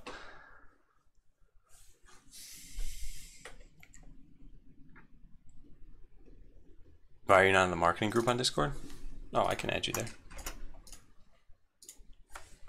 Adam007 Reddit post. Still think it's weird that you aren't open to alternative forms of monetization. Bands don't only make money by album sales and stuff. When you say alternative forms, what do you mean? Because the merch thing, I don't plan on making... the way I see it is this. I don't think that merch is going to make a significant amount of money to change the future of Botland. So, if you were talking about merch. Maybe there's something else you're talking about. And maybe you're talking about like selling the soundtrack or something like that. The way I see it is this. A band goes to a venue, sells tickets to the venue, sells CDs, and like gets money from streaming services. And then they might also have something like, hey, here's some t-shirts. I imagine that their revenue is something split like 90% and 10%. So it's like, yeah, that's a nice little boost. But it's not enough to make you say, all right, we can stay as a band. We're selling enough t-shirts. It'd be like, we can stay as a band because we're selling enough tickets on our tours.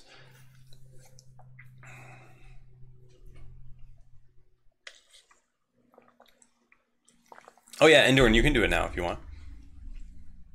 Make a fake account, they can't stop it. Well, but they kind of can. There are things like account age and post history. And so if you see a brand new account saying something like, check out this random person I found, they'd be like, we're not going to allow that post. You're brand new, you don't have any post history. So yeah, you're not gonna be allowed anymore. Now you might say, okay, well, why not make 50 fake accounts right now and post a bunch of fake stuff over the years? And it's like, I mean, I guess. But that's a lot of work and it's kind of circumventing their rules. This work at a larger scale, people helping and sharing it. I think you need a Botland hype squad. Fancy badges, exclusive rewards, something to incentivize people sharing it. That's a good idea. Botland hype squad. Yeah.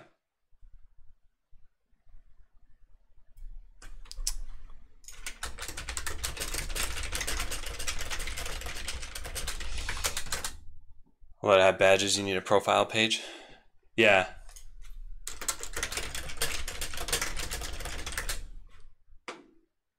Do you think Reddit became big by playing by the rules?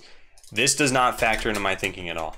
And I don't know if I don't know if I mentioned this while you were watching me stream before Hotel Soap, but I don't care if other people become successful by bypassing rules or laws.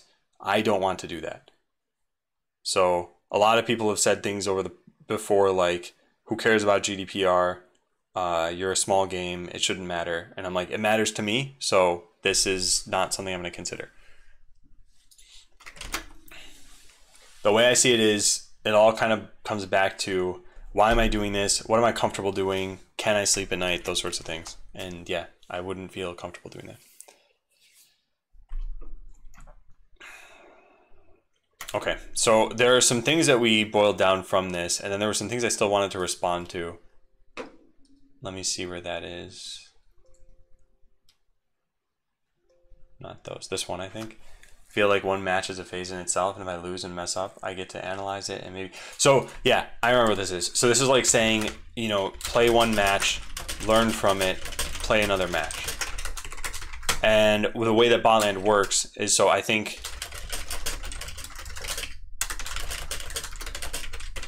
is play one phase, learn from it, play another phase to potentially win the match. And so I look at this as being the same concept but on different scales. However, one scale might be more fun than the other one. So learning in between matches might be like, oh, okay, I guess I shouldn't do that. And then you try in a different match.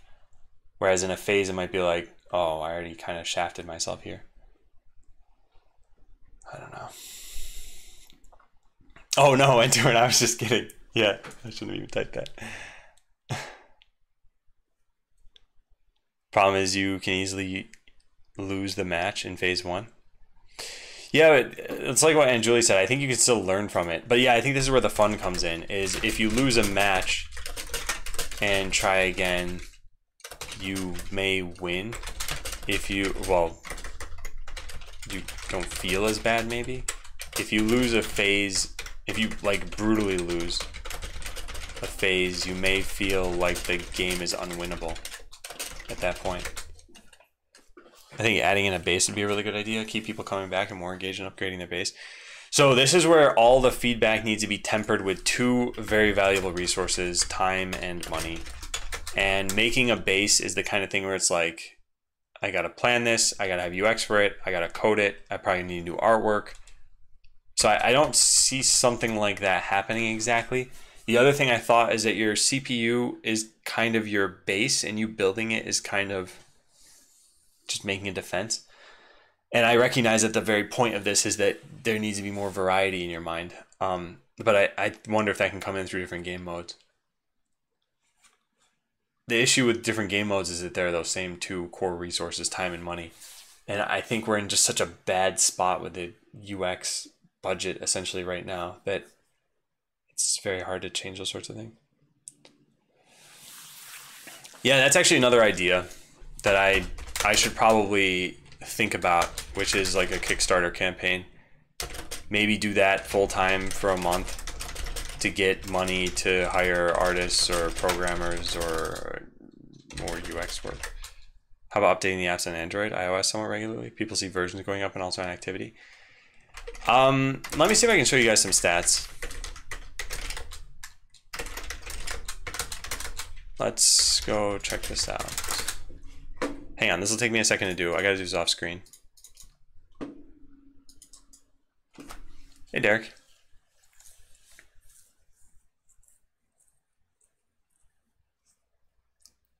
Yeah, let me see if I can show you guys this. So sorry, it takes a little bit of time just to get to this. Okay, it takes a lot of time to get to it. So here's one of the things I can show you guys. We have 122 installs on Android. And apparently 65 uninstalls. Anyway, 122 installs is very, very little. And the majority of them, to be honest, like this 20 and this 29 that you see here, so not the majority, I guess, but 49 of them came from an ad campaign. I spent $75 to get these installs, basically. So the rest of the installs are like 1 or 2. You can see the highest I ever got was like 4. There's 7 here. So releasing new versions, I think maybe that's good if you have a bunch of stagnating players, but there's not a lot of activity here. Anyway, Brucey, hey, welcome. Thanks for subbing.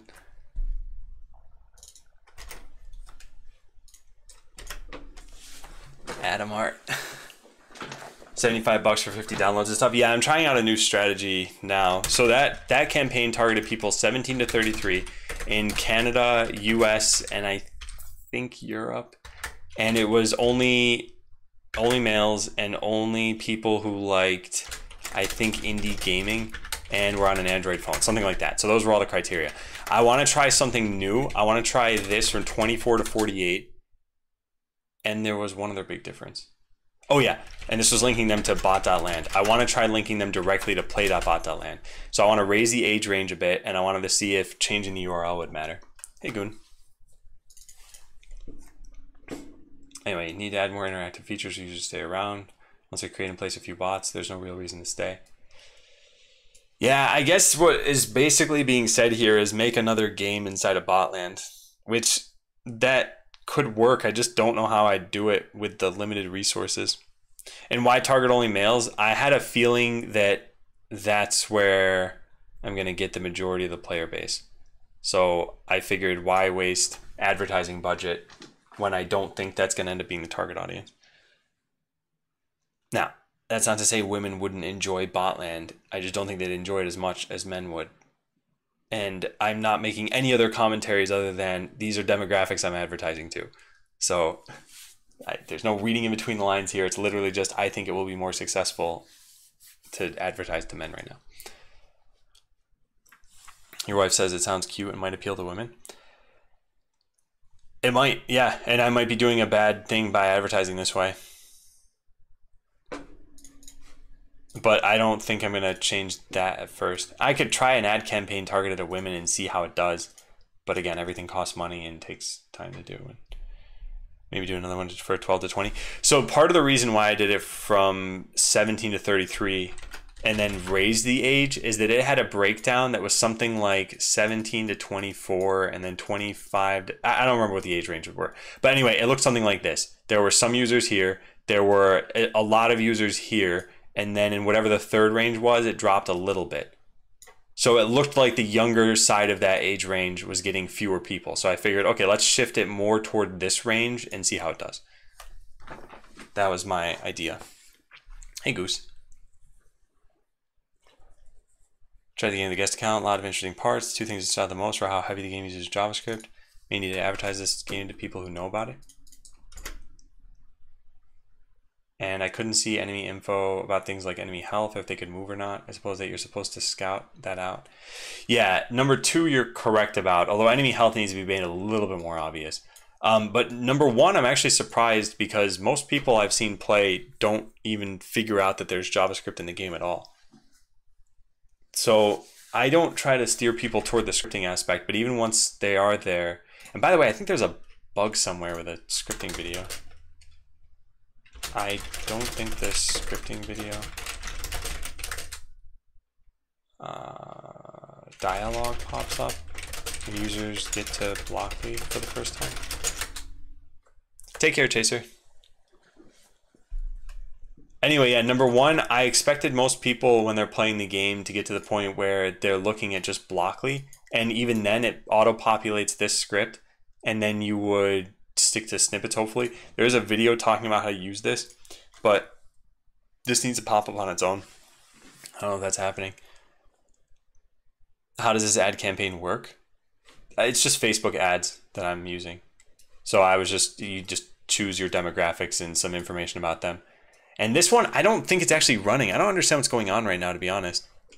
The Blockly thing didn't pop up at all. Hills of Gold, do you know how you got into just JavaScript? Because the only way for you to be able to get to it, I think, should be if you click this button here, switch to code, you get a dialogue, and it basically says, like, you probably shouldn't do this, and then you have to click convert. So that should be the only way to get to it. So if you found a different way to get to it, then you did click that button. Okay. Yeah. So I guess what I'm getting at is I don't expect most people to do that because they'll get to this point, and even if they know code, well, first of all, not many people are going to know coding who play this game. So they'll get to this and they'll be like, uh-oh, let's go back. But even the people who know coding, I don't want them to necessarily try this. I think the blocks are going to be easier even if you know JavaScript. And then the documentation needs to be fleshed out a bit, and there needs to be things like IntelliSense. But I think that for the people who know coding, there's certainly work I can do on that front to make this easier. Might hate me, I give you my honest feedback. Blockly way to do it is very inaccessible to the casual gamer. A lot of this chat might disagree. I'd guess a lot of people in here have some coding background. Blockly scripting does not appear super logical at first glance. May say it's not for casual players. That would not be very. Okay, I'm guessing there's more to this. But I will say a couple things. One, the you might hate me. Don't ever have that idea in your head unless you're trying to get me to hate you. So if you're trying to help out, chances are I won't ever feel bad by you giving feedback. Because like I recognize that the game's not in a great state right now, and I need to figure out how to improve it.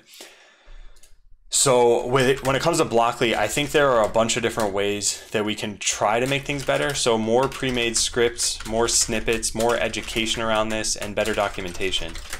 But all of that is assuming you even get to Blockly.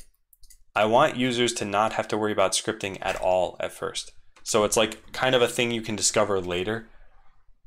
But I guess this is what's tough about this, because if I'm making a game where there's scripting and I'm kind of hiding that as much as possible to new players, then they might be like, well, what do I do from here? In fact, I don't think I ever even mentioned scripting in the tutorial anymore.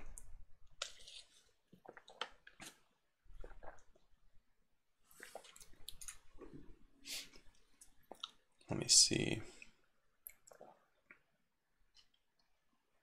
Hey, Buck. I would target males between 16 and 25 in US, like indie game and programming, because then you have your exact audience. I mean, this is the questionable part, right? Like, I don't know what the exact audience is of this game. And I tried a campaign like this before, but I think the problem is users didn't stick for different reasons. So this might be the best audience. The audience might be older. They might have different interests slightly, but I don't think that ads are working to keep people in the game. I think they get people to the game at first. More defense into a base. You can add fences and resource gathering, and you can upgrade your core to get more things you can place and upgrade. Yeah, I could see something like that happening in an alternate universe, but I don't see that happening in this one right now. I'm not saying it's a bad idea. I think the amount of time it would take to do that would be monumental. The other thing is, how would it change things? I mean, all of this is a way of doing two things, I think, from a game design perspective, not from a user interest perspective. One is spending money and the other is earning money. And perhaps there is some tie-in to what you can attack as another player. But in general, it's like, this is what the system is about. And it's kind of like, I don't know how many of you saw, let me see if I can show you guys this.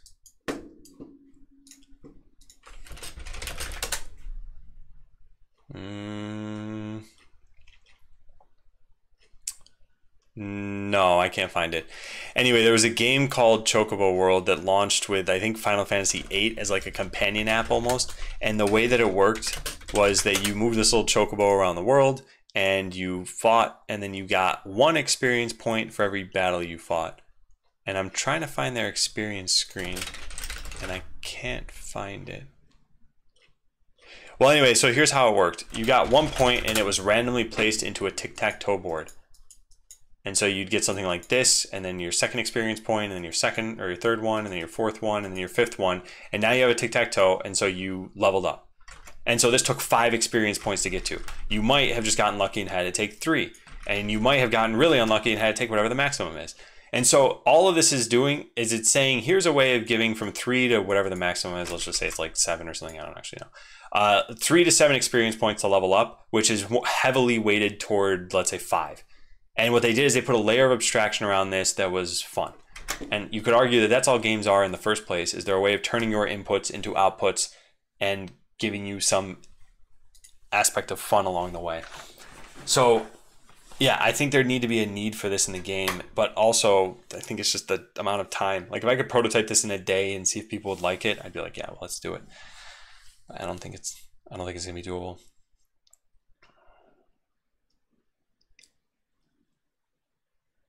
Let's see. Tutorial video didn't pop up and I had a coffee. Didn't you try to learn it? Yeah. I gotta fix that. That sounds like it's just a bug. So until then, you can still get to it with this. But then how many people are still gonna watch it? But yeah, more pre-made scripts I think are gonna be good. The other thing that's now in the game as of like 3 days ago is pre-made blueprints can have scripts, and those scripts are Blockly scripts always. So like this gives you a Blockly script. This one gives you a Blockly script. You can take a look at these, you can modify them, and I think this will be a good way of building on that. This gives you a Blockly script. And you might look at this and be like, I don't understand any of it, and that's fine. What I intended for most new players to do is stick to snippets, but it's hard to enforce that. So yeah, maybe make more pre-made scripts in the meantime. Facebook ads are viewed as an annoyance for most people. How often educated young people on Facebook click them on purpose? A lot. There is so much money in Facebook ads. So much money. In fact, I don't know what Facebook's revenue breakdown is exactly, but I imagine they probably get like don't know, more than $1 billion from just ads. Yeah, so I don't think this is an issue. I think if you see an interesting enough ad, like there's no way to be immune to ads, basically. Let me put it that way. So whether or not you click on it, now you'll have seen the words Botland before, and you'll have seen that image, and maybe the video auto-played, and you can't unsee the stuff that you saw. And that adds up over time. Did you talk with any teachers at first? I can't remember if you talked about that. No, I don't think so. A bunch of people came up to me and still have come up to me and said like, hey, this would be great for education. And I still have kind of dragged my feet on that because I don't know what to do to get into education and whether it would scale at all. So I don't know. I think that'll just kind of naturally happen as part of the marketing campaign without needing to explicitly target them, but maybe it wouldn't. Blockly without JavaScript is not very logical to a non-coder. I hear what you're saying. I'm saying that there are certain things I can do about that. So there were more pre-made scripts, more education. I don't know. That's more snippets maybe, and more guidance on what to do, which is kind of just the education, I guess.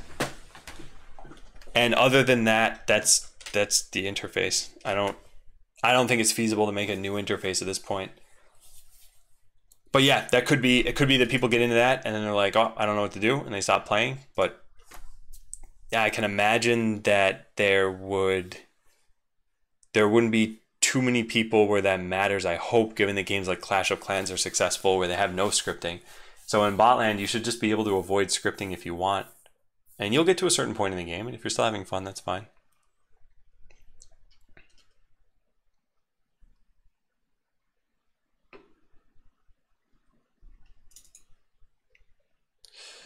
So Maui, I guess if you were starting this again from scratch, you would make a custom interface for this stuff that's maybe a little bit more user friendly. Because yeah, I think my general solution is like avoiding scripting altogether, bypassing the problem. Yeah, I think there's a bunch of mitigations that I have for it. Keep it small and specific so that the algorithm knows exactly who they need to advertise. Test some small audience sets. Yeah, that's what I'm working toward now. And actually, Facebook doesn't let you, I don't think they let you market to too large an audience. I think if you try targeting like 25 million people, I think they warn you that it's not specific enough. So I think the ending group that I targeted was like 110K to 130K, which I don't know much about advertising. That sounded like a pretty good amount to me.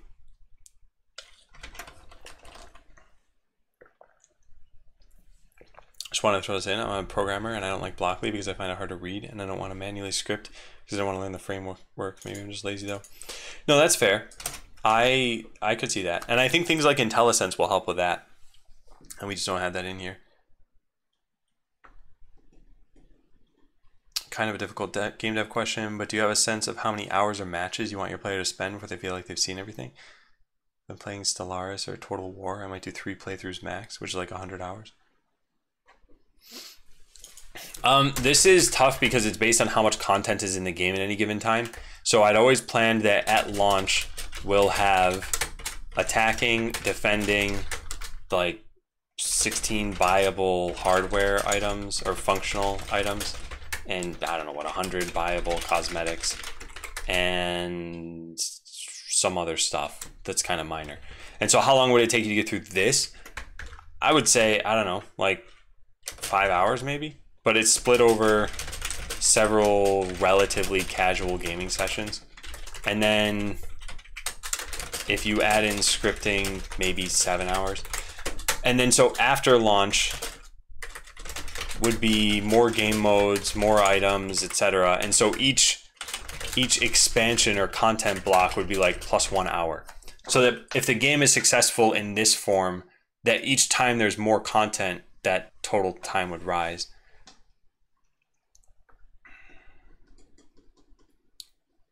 Let's see. I think Lescup. You can also retarget your people, so then you have warm traffic that would install the app. Oh, I didn't know about that. That's interesting. Let's write that down. With respect to Facebook ads. Yeah. Hey, howdy. Have you thought about making game mode similar to Auto Chess, since you kind of have almost everything that game has? I mentioned this earlier. I have not played auto chess, and I don't ever plan on looking at it because I don't want to take game modes from other games. I don't want to copy their ideas. So if I end up with something that looks kind of like auto chess, that's fine. But if I end up looking at their game and being like, how do I monetize this, or how do I put this in a bot land, I'm not okay with that. Offering these to schools like lesson plans and EDU version. Yeah, it's a separate selling process, and I don't even know how to get into that, right? Like, I'd probably have to start by talking to a school and then convincing them that they even want this, and then build out all the features that they want. And at that point, I'd have what, like 2 or 3 schools? Now you might say like, well, yeah, but at that point you can go get more schools much easier. But that's a very tough process for me to start, I think. But I do want to do that at some point. I think it'd be cool. I don't know, maybe this is if I ever started working on it part-time what I would do. Thought about doing a GIF with a description for Blockly functions to showcase what they can do. Something like the pop-up window explaining summoner spells in League of Legends. For Blockly blocks, I think it can be a little bit tough because most of the time it's gonna be pretty obvious just from reading the block. Like fire lasers, like what does this block do? I mean, you'd see a GIF of someone firing lasers, right? And I guess what this is helpful for is if you didn't know what lasers did. But you shouldn't be scripting at the start of the game, so you should already kind of have an idea for like, oh, here's what lasers do, and here's what artillery does. So most of these blocks, I think, are going to be so straightforward that they don't really need more of an explanation from that point of view. And then there are going to be some that maybe do, and for that I could try to add in comments or something. But I think just having like a help thing on each block and guiding users to that would help. So this brings you right to the pursue documentation. And in here, maybe having a GIF or something could be good. But still, I don't think that that's something that's like stopping new players from getting into the game as much. I want new players to just avoid the scripting altogether. How many people, the ones tried, actually got that far? They would start scripting, even looking at the Blockly list? Yeah, I don't think very many, although I don't have the stats on that. Hey, XPG. I don't know if I'm in the minority, but I genuinely dislike tutorial being forced on you when you start the game. You are probably not in the minority, and yet for a game like Botland, I'll say this. I probably spent a total of, at this point, somewhere between maybe 80 and 100 hours on the tutorial design and code. And this was over, I would say, 3 major iterations. So it started and the tutorial was forced and didn't focus on the fun parts at first. And then V2 was the whole skippable, repeatable, short chunks. And then V3 is now forced again, but now it's much more concise. I've gotten really good feedback on V3 of this. There were also other little changes that I did, like remove mentions of the word tutorial. So you still know it's a tutorial, but the game doesn't exactly tell you that, and it doesn't even give you the option anymore. And there are lots of reasons why I chose it this way. So it's hard for me to condense all of that into enough for it to be a satisfying response, but I feel like I have to have it be a forced tutorial. And I think all of this amount of time led me to that. I'm not saying I put in 100 hours, so this is right. I'm saying that there were a lot of decisions that went into me making it take that long. And so those decisions led to this, and it's hard to communicate all that in a short time. If you have an alternative, it could potentially blow up. Yeah, well, from what people have told me, Botland is already similar to it, so it sounds like it's already an alternative. But I think it's less flashy. It's using something that people aren't familiar with already. If I subscribe to their Game Pass for $1, no, I've never heard of that, Gliskin. Can you offer a paid tutorial on JavaScript for those who want to learn more about it after playing? Want to join a class as I'm not a programmer? To me, this is a totally separate idea. I've mentioned that if Botland doesn't succeed, I'd love to start an educational channel. Those would probably just be 2 different things in my mind. I recognize that one can be used as a launching point for another, but I don't think it's the kind of thing that a small team can focus on. I think it's more like, you know, Botland's gaining steam, we're hiring employees, and we're like, hey, you, one employee, let's go make a JavaScript class, and we'll monetize that too. I think that'll be good.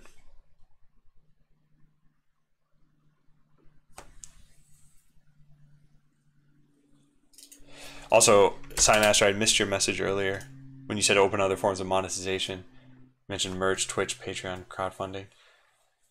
Yeah, and the way I look at all of these is that they're not the game being successful. So imagine this. Imagine that I have Botland and I'm doing this full time and I have the Twitch stream. And the goal of Botland is like make a fun game. If the Twitch stream, let's say I'm getting like 100K per year, which by the way, I'm making nowhere near this. And let's say Botland is making like, I don't know, 5K per year. The way I see it is that this doesn't let me hire more people because this does not scale. Whereas if Botland makes more money and gets more players, this scales very well and lets it sustain itself.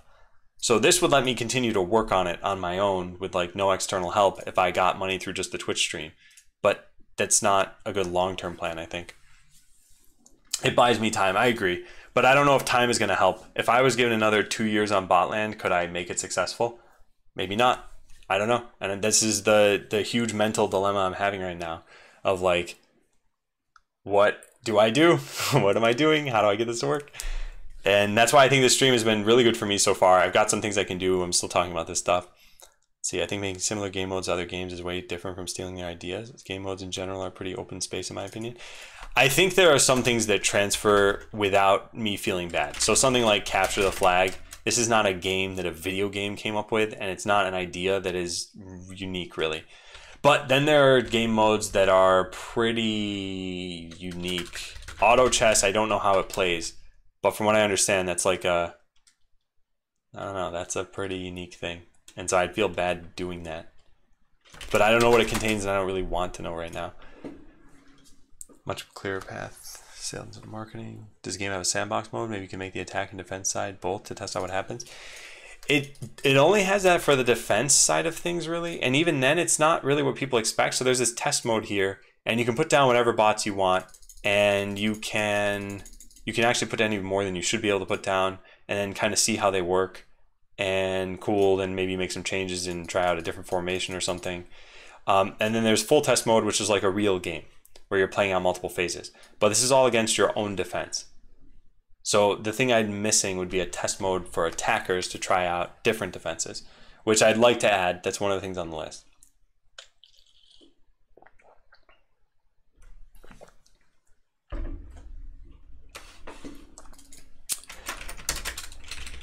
Wait, so often it simply does not work how you would expect it. You'd have to go into more details about this because I guess what I'm getting at is I have the same, like I agree with you, Blockly is not always the clearest to newcomers, but I guess what I'm saying is I think there are a couple parts of feedback. One is giving the feedback, 2 is acknowledging it, and then 3 is finding a course of action and then implementing those actions.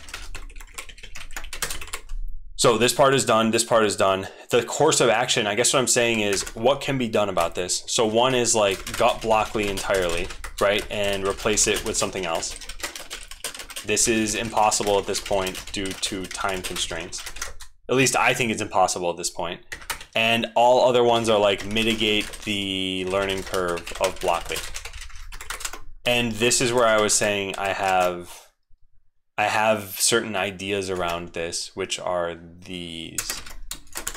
So more pre-made scripts, more snippets, better education about it, better documentation about it, and making it a little easier for users to just totally avoid.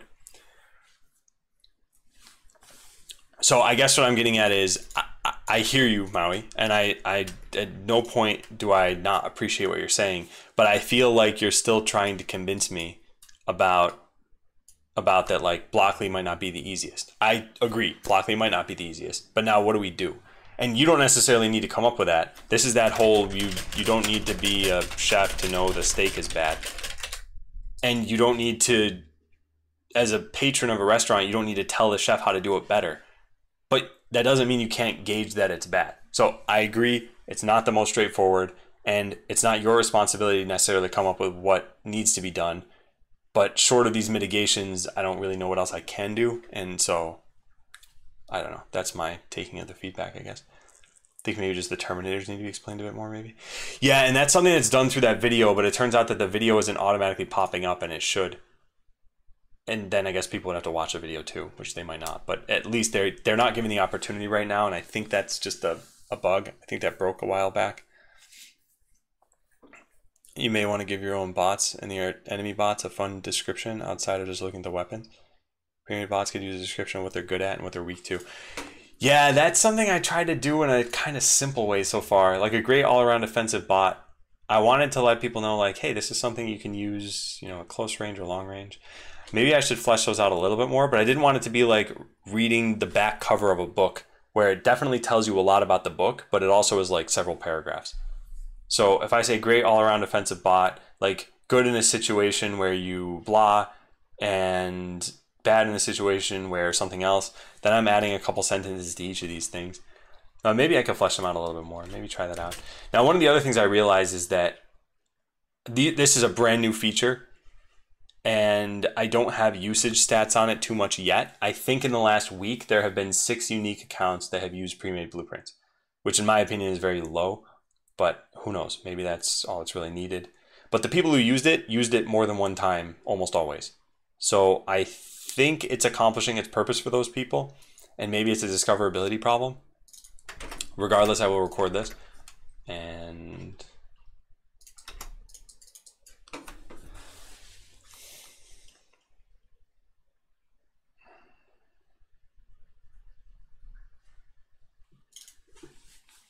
hey, Showcase. Yeah, I have to finish 7th. I wouldn't mind getting into teaching your education, but yeah, that would be if Botland doesn't succeed, I think. Just started playing Minion Monsters. It's the most similar. Is there scripting in that game?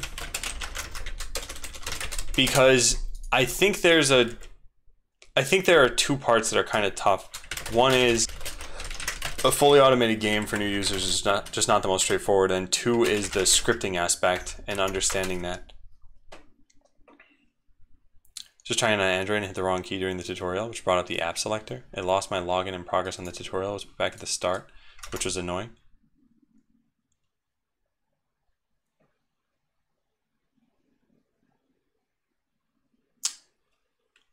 It can't lose your login though. If you said stay logged in, as soon as you check that and log in, it saves to local storage. So there must be something else going on, unless you were in an incognito window. That's the only way that would make sense, that it would lose that, because then it doesn't actually save anything. But let me show you what happens. This is what would happen on Android too, by the way.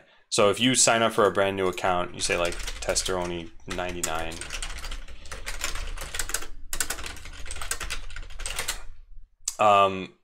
Oh, you know what? It's because you have to hit stay logged in from before the sign up page.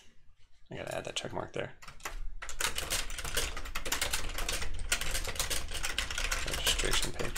Yeah, anyway, if you do have that on though, it should remember you. And then if you were to refresh the page now, so now stay logged in was checked, so it auto-logged me in. It brought me back to the first tutorial. If I complete any amount of this stuff, so like let's say I get to the second one, so you know you're on the second one because you'll see that you got money for this, and I refresh the page, see how it says your opponent now has bots, it does bring you right back into where you left off. So it says, we noticed you left Botland before finishing, would you like to pick up where you left off? And then drops you in. So if I click next and then refresh the page, it's not going to put me right back at this dialogue because I hardly did anything. But if I finish even this one too, it'll again give me money. And now it says this time around the enemy bots won't be so easy. I refresh the page, I click yes again, and now I'm right back at that same tutorial.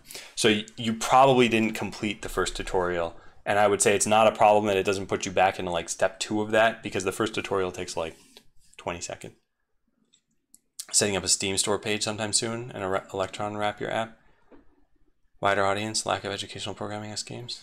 I mean, simply setting up a Steam page to see how many people wishlist it. Yeah, but do people just find the game and wishlist it? I thought there's still marketing that needs to be done there. With that said, I do want to put in a Steam release. I wonder if I should prioritize that. Well, actually, sorry. I think it's a good idea, and it's actually on the roadmap too. It's just that I think user retention needs to go up a little bit before that. But maybe make the Steam page. Yeah, maybe prioritize making it. Even before finishing user retention stuff. Yeah, I think that can be good. Adding Battle Royale mode needs to happen. Obviously, that's a huge undertaking. Feel like it'd be really cool. I mean, I think it'd be really cool too. Would it improve user retention though? You think people would like, they'd play their first match and then they'd get to the point where they're like, well, let me try the other game mode. Because that other game mode, the way that I plan on it working would not be an instant gratification game mode. It's not like you hit the play button and then you just see the battle take place. You hit the queue into Battle Royale and then like 4 hours later, when there were 250 people who queued in, it would have played the game and returned it to you. And by then we would have already lost the player. So I think it's a cool thing to do. I just don't think it probably impacts that first like day of people playing. And yeah, Walshy, I think I need that scripting video to show up. I definitely gotta do that. Battle Royale's already dying. I think it's dying in real-time games maybe, but in Botland, it's a very interesting opportunity because we can have like 250 players with 2 bots each, and you basically just pick like, I want this blueprint. So it's got lasers and melee, and that's it. That's all you have to do. You just pick this blueprint. You don't even place it anywhere because all you're doing is queuing up. And then what happens is you go to sleep for the night, you come back in the next morning, and you see in your battle log that a Battle Royale game played out with 247 players, and you came in 13th place, and you hit replay, and it shows you this gigantic arena, and your bots were placed like here and here, and you hit the play button, and you just watch like this massive battle, and you're like, wow, my strategy was actually pretty good. And I think it wouldn't be so strategically oriented. I think it'd mostly be like, it's fun to watch. But yeah, there's a lot of programming behind that. Also, by the way, I'm like 7 minutes behind on chat, so let me continue to read this stuff. Hey, Programmer D. Hey, Zidius. Yeah, Terminators are confusing. I agree. I think that's why having this scripting video be more prominent is important. And then also, I think once you're in the game, I think maybe pointing out some linting errors around Terminators. And then, yeah, there's something at the top here. I should probably bold that text. Prioritize. No, actually, I'll just say bold the text about Terminators in in-game documentation that says you can only use 1 per turn. Created the guest account, converted it, still got the feedback pop-up that wanted me to convert the account. Yeah, that's fine. Oh, except for not the error that you got. Set show convert to full accounts on a function. Okay, yeah, I'll write that down as a bug.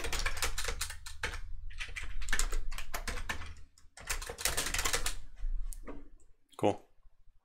If it's impossible to replace, I'll not bother you anymore with that. I mean, I think it's impossible to replace. For me to get rid of something like Blockly and make something custom would probably take several months. Especially because I need to take into account what the programming API is for the whole game too. Maybe it wouldn't be impossible, but yeah, I think it's basically impossible. Yeah.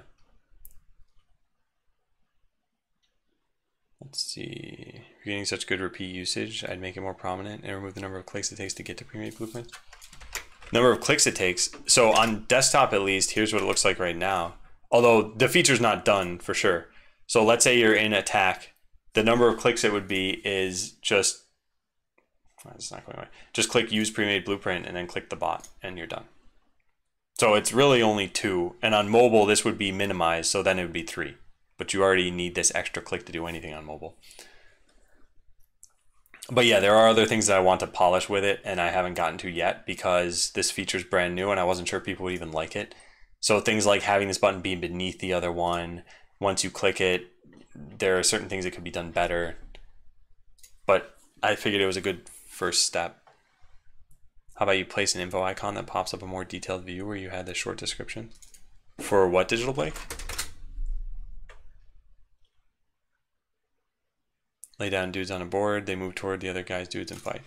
Okay. Yeah. Alright, I read that thing about Minion Masters. I don't know. Let me copy this though. Like I said, I'm still behind on chat right now.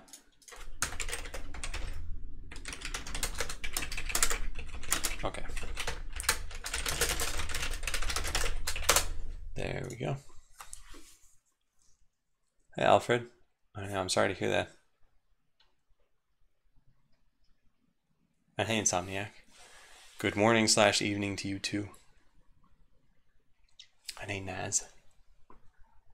Sounds like a bad idea to do BR if you don't have the instant gratification. I think it's a bad idea for user retention. I still think it'd be amazing for the game. I think long-term health of the game would be great with a Battle Royale mode. But it'd be really bad for user retention. Trying a game for the first time? Well, thanks, XPG. Yeah, let me know what you think. Chess players enjoy the asynchronous nature, them being able to play multiple opponents and being used to making a move and waiting for hours. Yeah, and botland is asynchronous as it is, just not in the same way as chess. With chess, you could have like multiple games going at once. In botland, you have multiple games going against you at once, but only one going against other people. But I feel like that's okay.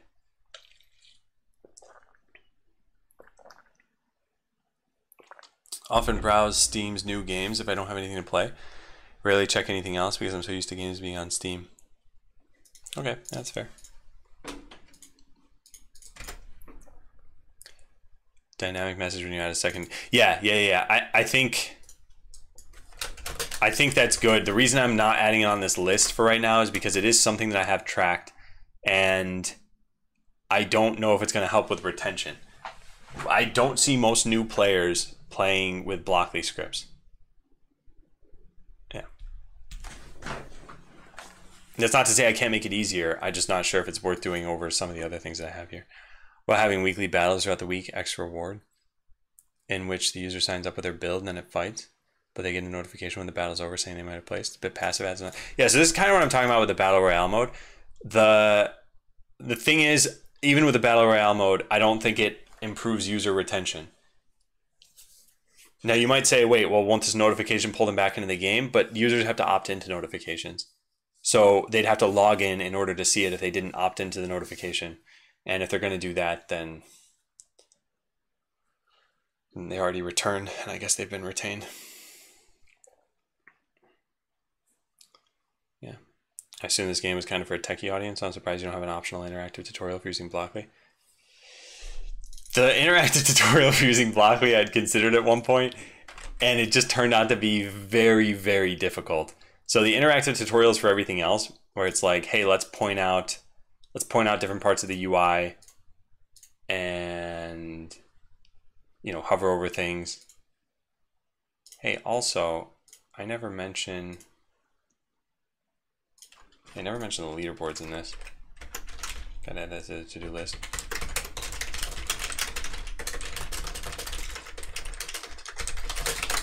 Yeah, I think having a tutorial for Blockly would be good. It's just tough to do that without just having it be a video.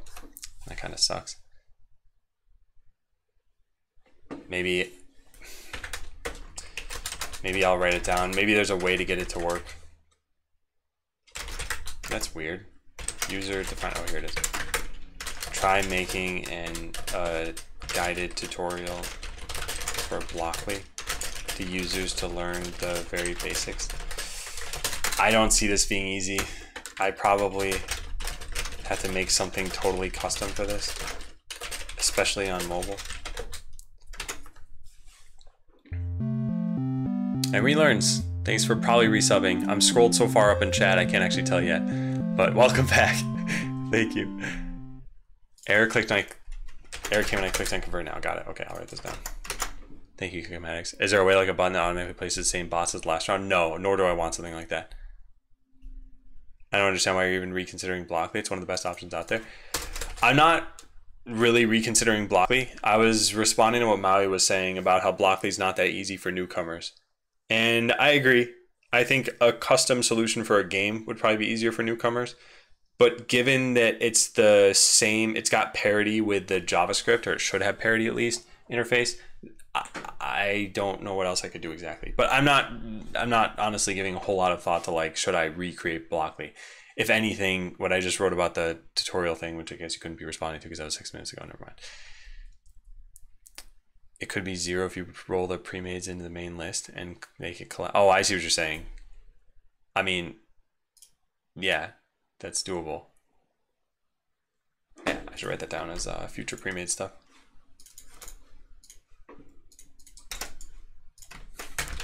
Write this in future work for pre-made blueprints. Yeah, it's an interesting idea, Hephaestus. Thank you. Let's see. Just me, or does the stream have a massive delay? It's not. It's that I'm very, very far behind on chat. I want to read everything in chat, so I'm reading stuff from 10:38, and it's currently 10:43 for me. So it's gonna seem like there's a 5-minute delay. But you see me pasting the stuff in here. I guess that's not. Yeah, I guess it's not obvious. It still seemed delayed. You're really liking pre-made blueprints? Nice. Yeah. Good. Cool. Placing it's not worth it if it takes more than a month for you. Yeah. What draws you back to a new game you just tried? I have almost no patience with games anymore. Man, I actually just talked about how I tried a few games. I tried Rime, I tried Kingdom, New Lands, and I tried, I think, a third one. What was it? Probably mentioned on Discord. Anyway, I like hated these games. I thought they were so bad. And then I went and looked at the Steam reviews, and people are like, this is such a great game. I shouldn't say hated. That's a very strong word. And I'm a developer too, so hearing someone say that about my game would be like, no, that's ridiculous. Rime was incredible. Is Rime even the game I'm thinking of?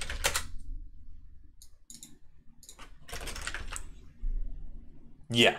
This game was so slow. So slow. And I felt like I wasn't engaged at any point in the game. And I feel like the whole reason people probably play it is they're like, this looks like a cool world. And then they're just committed at that point. I don't know. I didn't like it. And Kingdom New Lands is like what they called a micro strategy game. And there were a lot of little things that had bugged me about it. And it got to the point where after maybe like 2 days in the game, which is, I don't know, 10 minutes maybe, I wasn't having fun. And I was like, well, I'll give it more of a shot. And I stayed until day 10 or something. So maybe an hour I played total, and I still wasn't having fun. And when I'm not having fun in a game, I usually just stop. So what draws me back to a game, it's got to be a genre that I think I already like at this point. I think I've played enough genres where I don't, unless it's a brand new genre to gaming as a whole, like MOBAs were 10 years ago, then I probably already have an idea of whether I'm going to like the game ahead of time. And then what draws me back, as of late, to be honest, it's a lot of like social aspects. But this is not true for everybody. So yeah, even playing Smash last night for the first time in months, I started out and I was having fun for like 30 minutes. And I'm like, this is such a well-made game. I recognize it. I've played Smash on the whole for like hundreds of hours in my lifetime. And yet I'm not having any fun playing Smash. And that's what I was thinking last night. And I realized the reason why is because I'm just playing as random people online. And that there's no purpose for that for me. Like, if I were playing as random people online so that I could play against people in real life, I'd say like, cool, I'm getting better. Now I can show my friends what I learned. But those days have passed where I have real life friends who play Smash, it seems. You think they expect me to have a camera or just a voice interview? Do whatever they do, I would say. So be prepared for having a camera. And how does your wife feel about you making this your full-time job? She supports it. Okay, I'm almost finally caught up on chat. After a month, I just logged into Botland. The tutorial said I should place a bot. Is it right that the playground looks like this? Chromium? No, this is not right. You probably have hardware acceleration turned off. Do I have the command for that? Yeah. And if you don't have hardware acceleration turned off, then perhaps you have other applications open.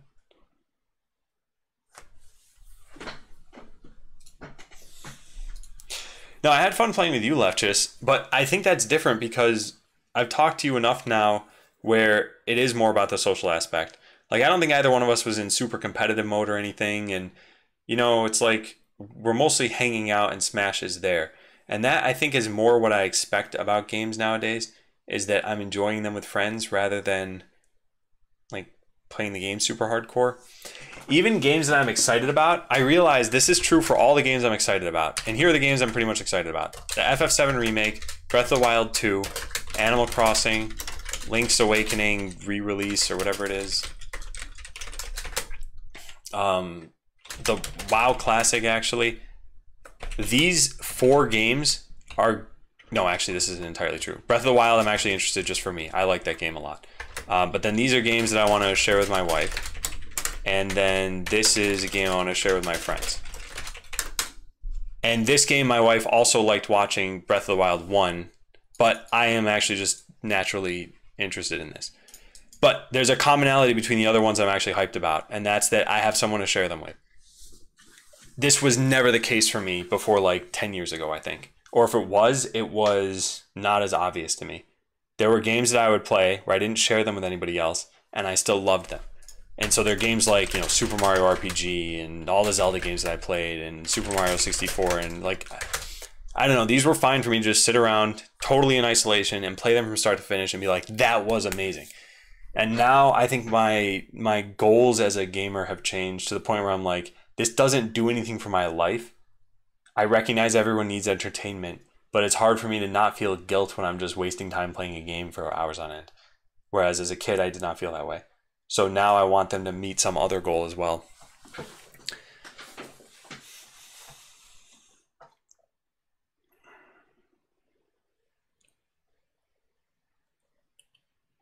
What is IOTW? Some like very rarely used. It's on the wiki. What? What does this message mean? In other words, oh, I see.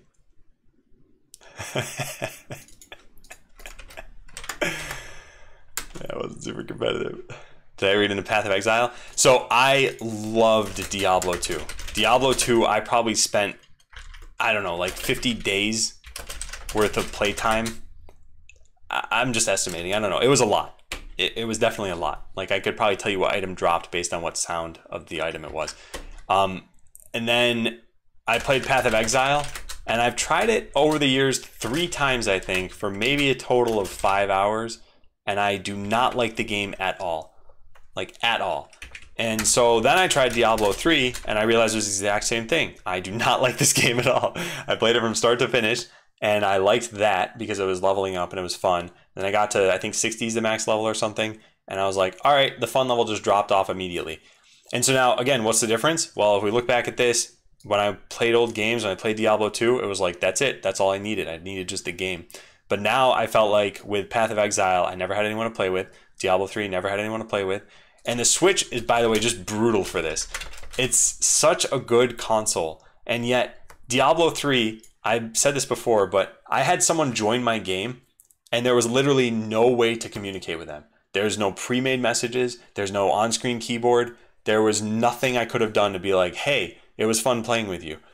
So it's like, you know, you're playing with a human, and yet you might as well be playing with an AI. So yeah, I think nowadays I want something more social out of games. So do I like those kinds of games, action RPGs? I guess only if I'm playing with a friend. Otherwise, it doesn't matter to me. I play Minecraft, and I find that I enjoy it so much more if I'm in a voice call.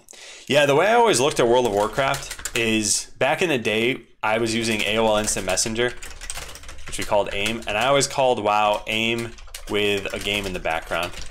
That's how I looked at it. And that's probably every MMORPG, at least the way I would enjoy it. It's a chat program, and there happen to be some graphics, and there happen to be some swords and spells and stuff. But it's mostly the chat program that kind of keeps people coming back. That was, I shouldn't say people, that kept me coming back. Hey Strix, and hey Swagmire. I think your core values have changed. Yeah, exactly. Definitely has. And I'm not saying this happens for every gamer. I'm sure there are tons of people out there who play single player games and are just like, that was fun. I had fun. We're going to play more single player games tomorrow. And they don't have a Twitch stream. They don't have friends watching them play. They're just playing single player games. And I used to be that way, and now I'm not anymore. And I don't think, I'm not like, oh God, what's happened? But I will say this, the biggest downside of switching from just enjoying the games themselves to wanting to enjoy them with friends is that these are now no longer relaxing for me to play. Whereas that used to be a big way for me to cut the stress from my life. So that part really sucks. That definitely really sucks. It was weird too when I started discovering that, because I'm like, I'm doing the same things I was always doing, and yet now I just feel like I'm so much more stressed than I was. So yeah, hey Clayman.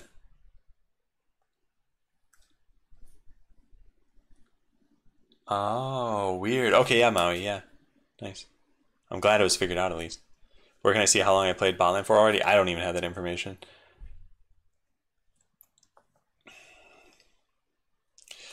I don't know if the Switch has failed the online experience. I feel like their goals are just different. And I don't know how much this is true to say, but I feel like they're trying to protect kids. And that's a noble goal for sure. But for all the people who are like, I'm not a kid, I don't need these protections.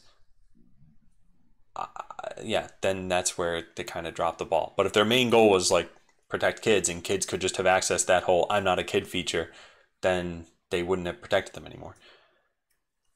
So I feel like they just had different goals, but I don't know how true that is. Hey, Spees. IRC is the best game.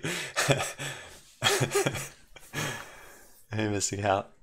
Why don't you have that? I want to tell my grandchildren about it. I need to know. I don't have Google Analytics set up, and there's nothing persistent for the server. So a lot of servers, the way that they work is you have your client, the thing you're playing with, and then the server, and they're connected at all times with some kind of network connection.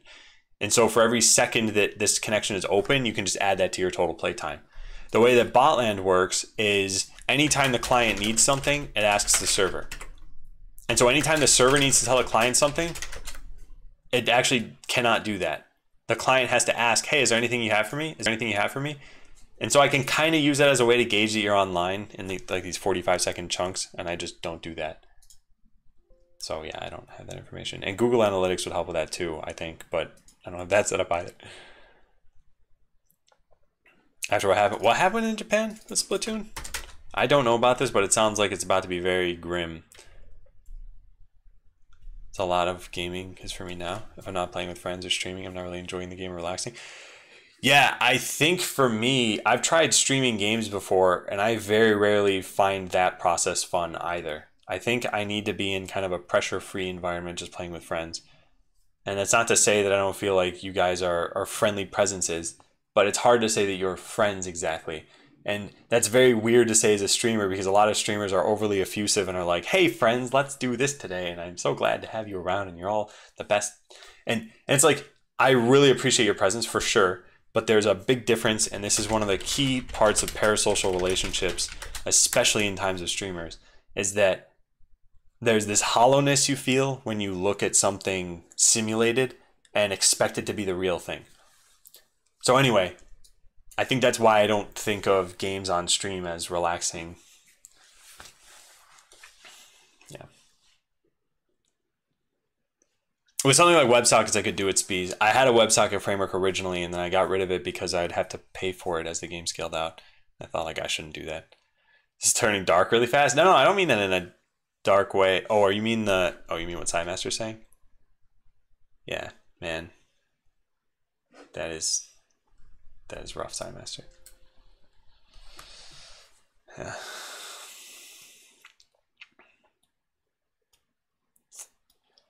Love to have a note somewhere of how long I played. It's not possible. I just play without telling my grandchildren. I mean, you can still approximate it. All right. Well, I think we talked about a lot of stuff. I have some things to pursue. I'm like starting to sweat in this room. God, it's just so hot. So what else do we have here that I have not responded to? That is a few months. Thank you, Ski Dog, for the 30-month reset. All your friends do call you Spees? So that makes, by twisted logic, that makes me your friend. Not all people who call you Spees are friends, but... Oh, I missed your question, sorry. Yeah. I am looking at things. For this to work at a larger scale, people helping and sharing it more, I think you need... Wait, no. What? Oh, have you reevaluated the GA task? Okay, so here's what happened.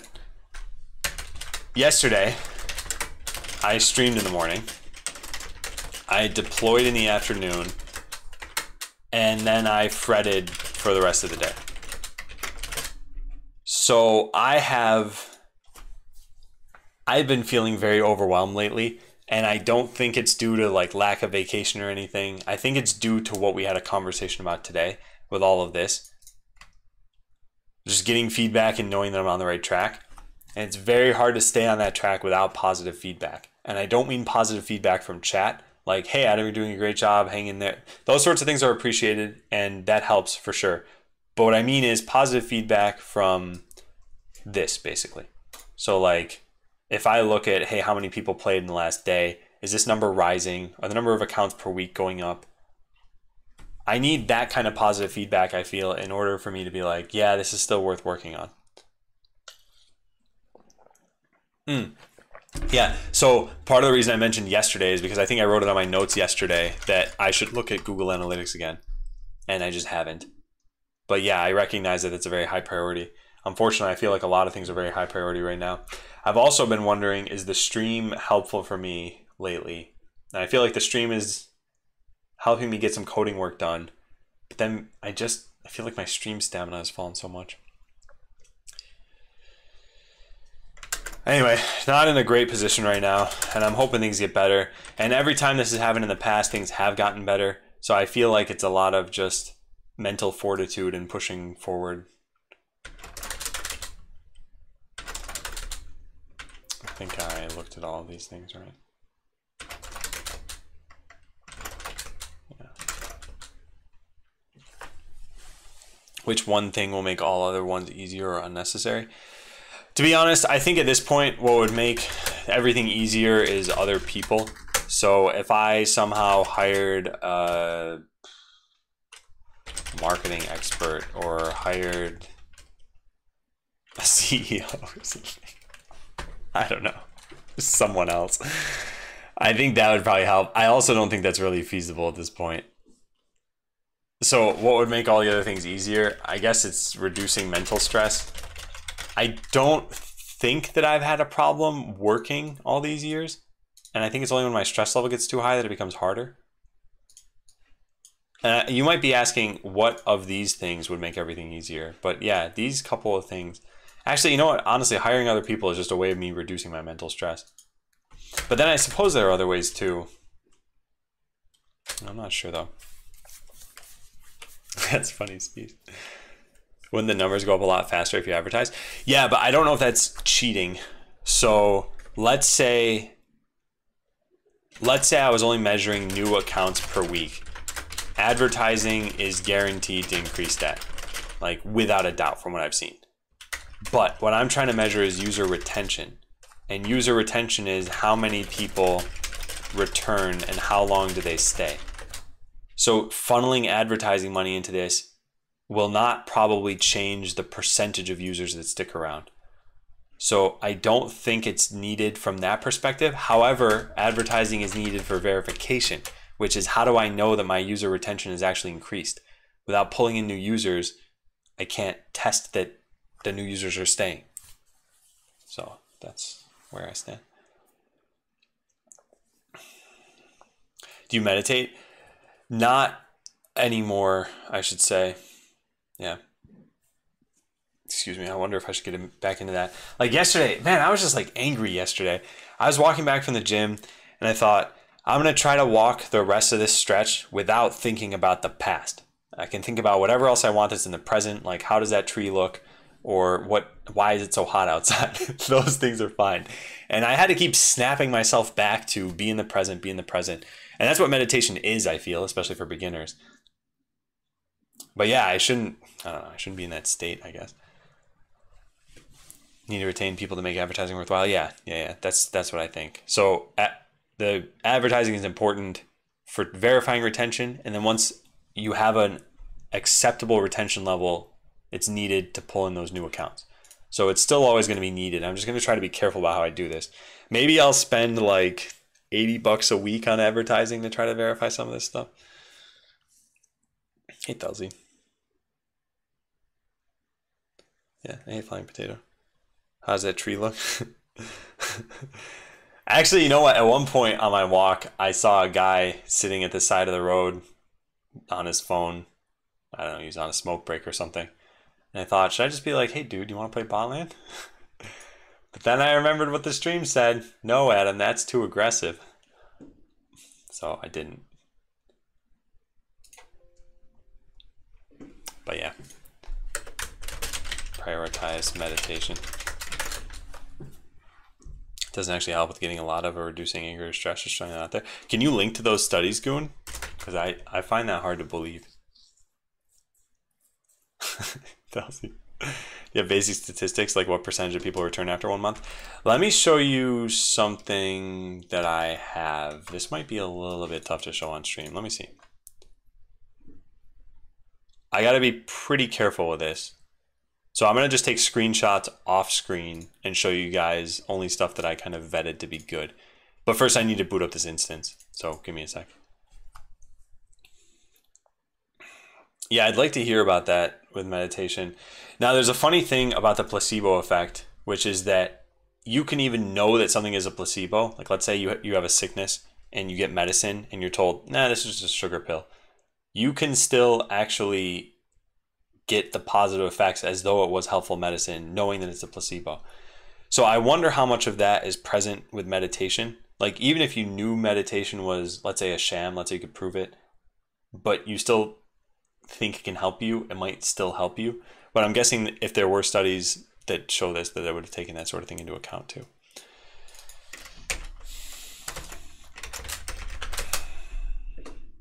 Okay, so I'm waiting for this thing to boot up still. And then once it's booted up, I can show you guys. But as far as what percentage of people return after a month, the way I have to convert all of these into SQL queries, so I have to basically say something like select star from users where creation date is less than now, or maybe greater than, minus interval 1 month, and last login date is greater than now minus interval 1 month. So something like this would tell me the number of users who were created more than a month ago who logged in less than a month ago. Now, what's tough about this is that this could give you right at the cusp of that month. So maybe what you want to do is say like, maybe like 32 days or something like that. All right, let me try this out. So I'm going to log in over here. People who signed up 60 days ago, yeah. So I can do that really fast. Let's do that right now. Ask a question. So the answer to this is 88. But I'm at least 2 of those people. So it's 60 or it's 86. Then how many of that logged in 30 or more days later? 88 out of, yeah, so this is going to be quite a large number that we're about to see. Yeah, 2792. Now, part of this isn't totally fair. Some of these are guest accounts that people were just testing something on briefly, so I could like remove those too. But anyway, I'll show you guys what I actually have for some of my metrics that I was looking at. So this is good to show. This is totally fine, and nothing here is private. So here are the stats from the last 7 days. There were 196 accounts created. 56 people returned from the week before. There were 86 more accounts this week than there were the last week. The number of guests converted is really low. Kind of sucks. And then I've got some other dashboards I think I can show you guys.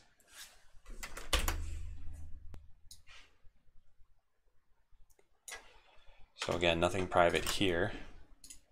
So this shows the same number of users created, of course.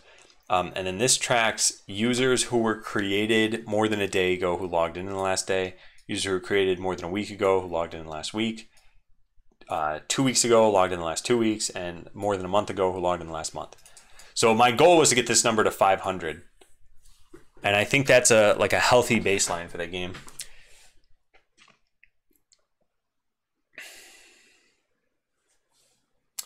Why don't you show in the guest conversion the total for this week? Like a conversion of how many? Wait, what? Oh, you mean like this 7 over 124? Because this is the percent. Am I missing something? Yeah, the percentage of guest conversions is really low.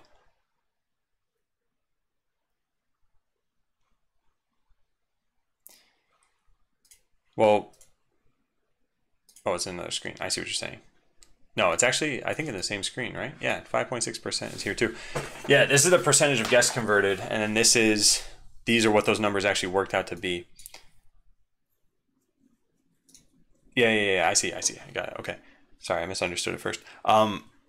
So yeah, I don't know if these numbers are ever really supposed to be higher though. You know, like a lot of these are people through the stream. Some people are people who never actually intended to play the game, or they were testing something out. And yeah, so I was just checking some random stats yesterday, like how many guests returned but never signed up for a full account. There are some people who had many logins. I don't know why they're staying as a guest. And maybe someday they will convert. Then there were a bunch of guests who never even played a game, it seemed like. So anyway, I've got a bunch of other stats. Actually, is everything here public as long as I don't click anything? Yeah, I think all this is public as long as I don't click anything. So let's see. The number of users with more than one login. So there are a few people who have, this is in the last, I think, 7 days. Oh, that can't be right. I don't know what this is. It doesn't matter. Then users who did nothing. So these people completed no tutorials at all. Let me check and see what the time frame is on that.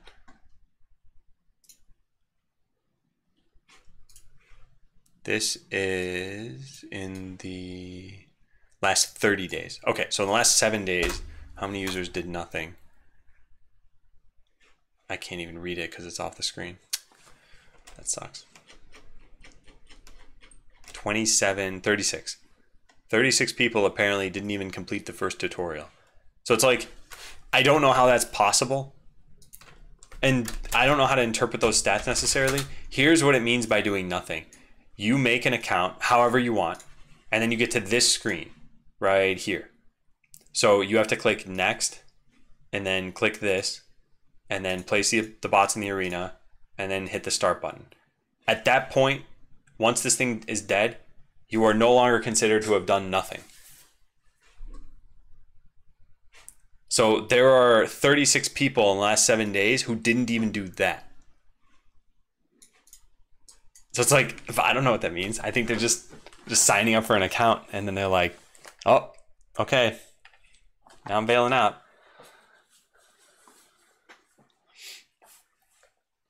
Couldn't spend much time on my guest account. How many match types are available? Do you have like different sizes of boards? Yeah, it's based on the defender's level. So there are different sizes. Like this is a level 1 computer here, I think. And then they can go up to level 5. That's where they stop changing after that. How many of them are you testing out something simple? I don't test on production with like a guest account. I'll use an existing account that I have. So none of them. Anyway, what other things can I show you guys? Let's see. Yeah, this is all kind of pointless stuff. These are like account creation dates over the weeks. This I thought was kind of funny. In the past 7 days, there have been 172 accounts created that still have salvage packs. So they're just not opening them. And then there are 5 people who use pre-made blueprints.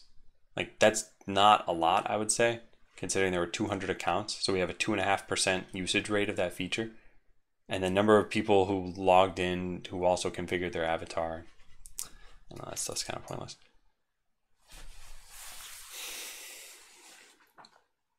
Search engine crawlers, user agent would confirm if you have it available.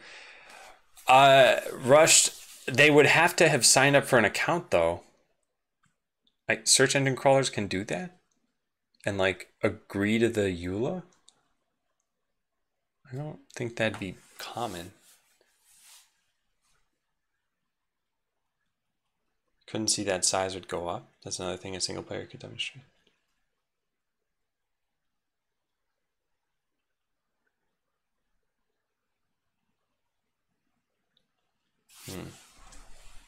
And why is this the first result for the Google Play Store in Spanish?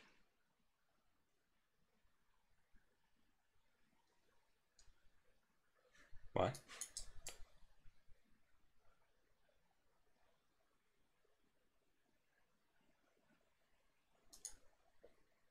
Is this Spanish?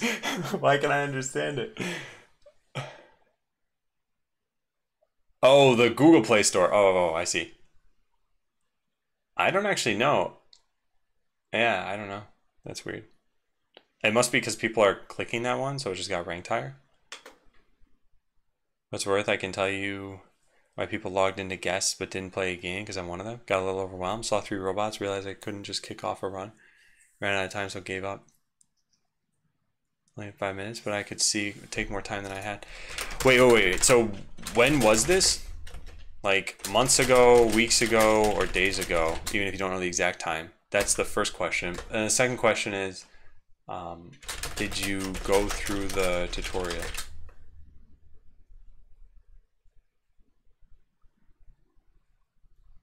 I think it'd be helpful to compare user agents. Yeah, I think it's going to be important to do as well. Pretty sure it's close to none regarding bots for these stats. You mean search engines? Like crawling the page? Anyway, here's what I think about this. I tried to make it so that the 5th tutorial is as close as possible to a real battle. So if you do go through the new tutorial experience now, you're going to be said, like, let's see what you've learned of the real match. And this is still part of the tutorial. So then you'll play against these things. And you had to inspect their bots and play against different versions of enemy defenders. And then when you're done, you click attack a real player, and it's that exact same stuff that you have to do over here, just with different bots.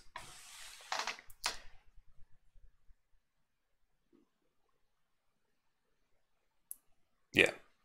So anyway, okay, that thing about guest accounts not converting all the time, that percentage should still rise because the stream, it's not exactly constant, but over enough weeks it kind of is.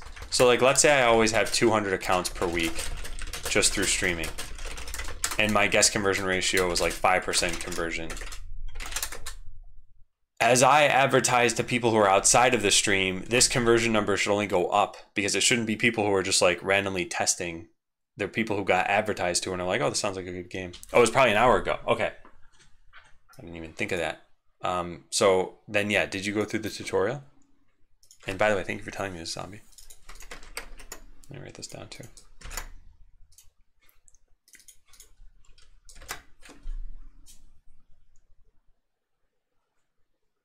Did probably a month ago, but I forgot how to play. But an hour ago, it would have popped up that you need to do the new tutorial, right? Oh, unless you disable tutorial notifications. Oh.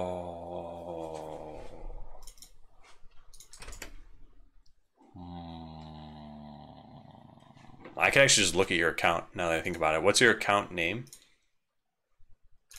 Select creation date from users where name equals. Well, it's not Zombie Foo. Yeah, if you whisper me the account name. It seems I had an account, but the user pass didn't work anymore. So, oh, okay. If it's a guest account, I won't be able to check then. Do you delete the ability to write raw code? No, I didn't.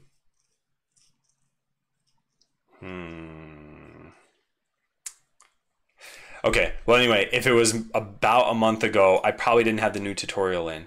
And the old tutorial, you could have skipped completely, but also, even if you had done it, you probably would still end up being confused afterward, whereas I think the new one does a slightly better job. So, okay, one of the things that's kind of nice, I have gotten some good feedback about the new tutorial. Sure, it doesn't explain everything, but I think people are generally, if they get through it, they're better equipped to be able to play the game, which is nice. Oh, I gotta write something on the top of that page. It says something like this information is all going to be rolled up into the game. Yeah. So almost all of this information is directly in the game as of about May 2019. And it should be improving as time goes on. Yeah. I should do that. I need to update this wiki though. But yeah, as far as API goes, just say that it's in the game. So let's take a picture of where it is in the game.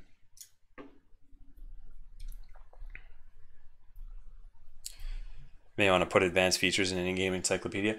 Yeah, right now it's just as intermediate tutorials. So if you're like, what's X-ray mode? You'd go into here and then it would tell you like, X-ray mode lets you see what enemy bots have. And then it tells you click this and now you can see them.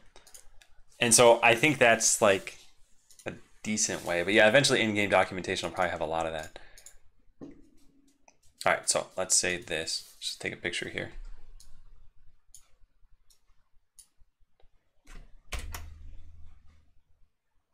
Well, actually, I should take the picture like this. And I should probably rename this for the sake of the picture. API bot. Sure. Cool. Okay, let's take a picture of that. Just from here down to here. Come on. It's good enough. Let's upload it to Imager. No, we can just upload it directly into GitHub. Hey, Plague.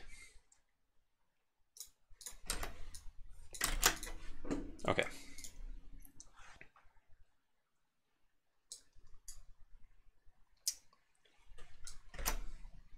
I can't just paste. Maybe that only works for issues. Okay, let's use Imager then. Paste. Probably take this off screen. Probably not a good idea to just load random pictures. Right, this works? Yeah. To get to this page, click the question mark in the block in the script editor.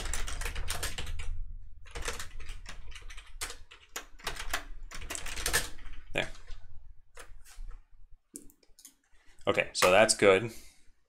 And I'm assuming that just turned into a link automatically. I probably should have checked that. Okay, good. And then we can update the API command to find out more about in-game Botland APIs. Check out the documentation by clicking the question mark button in the script editor. There.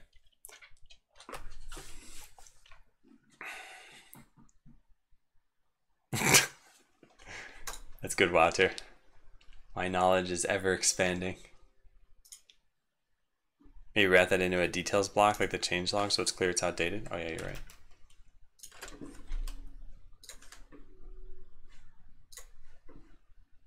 Am I not clicking this button? Okay. Details. See the original documentation. Expand this here. Cool.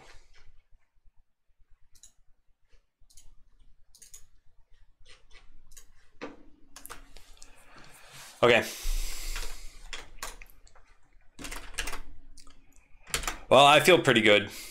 I think that's going to be it for the stream. I don't think I'm going to do this stuff. First of all, it is, like I said, starting to get to be way too hot in this room. And I need to go fetch an air conditioner.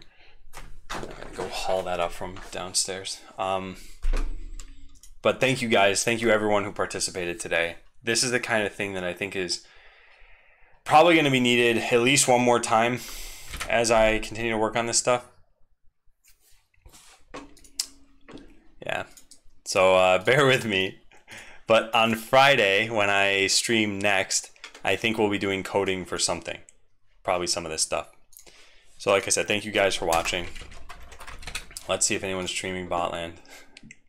It's unlikely. Okay, yeah, nobody is. Let me find someone to host really fast. Let's go with...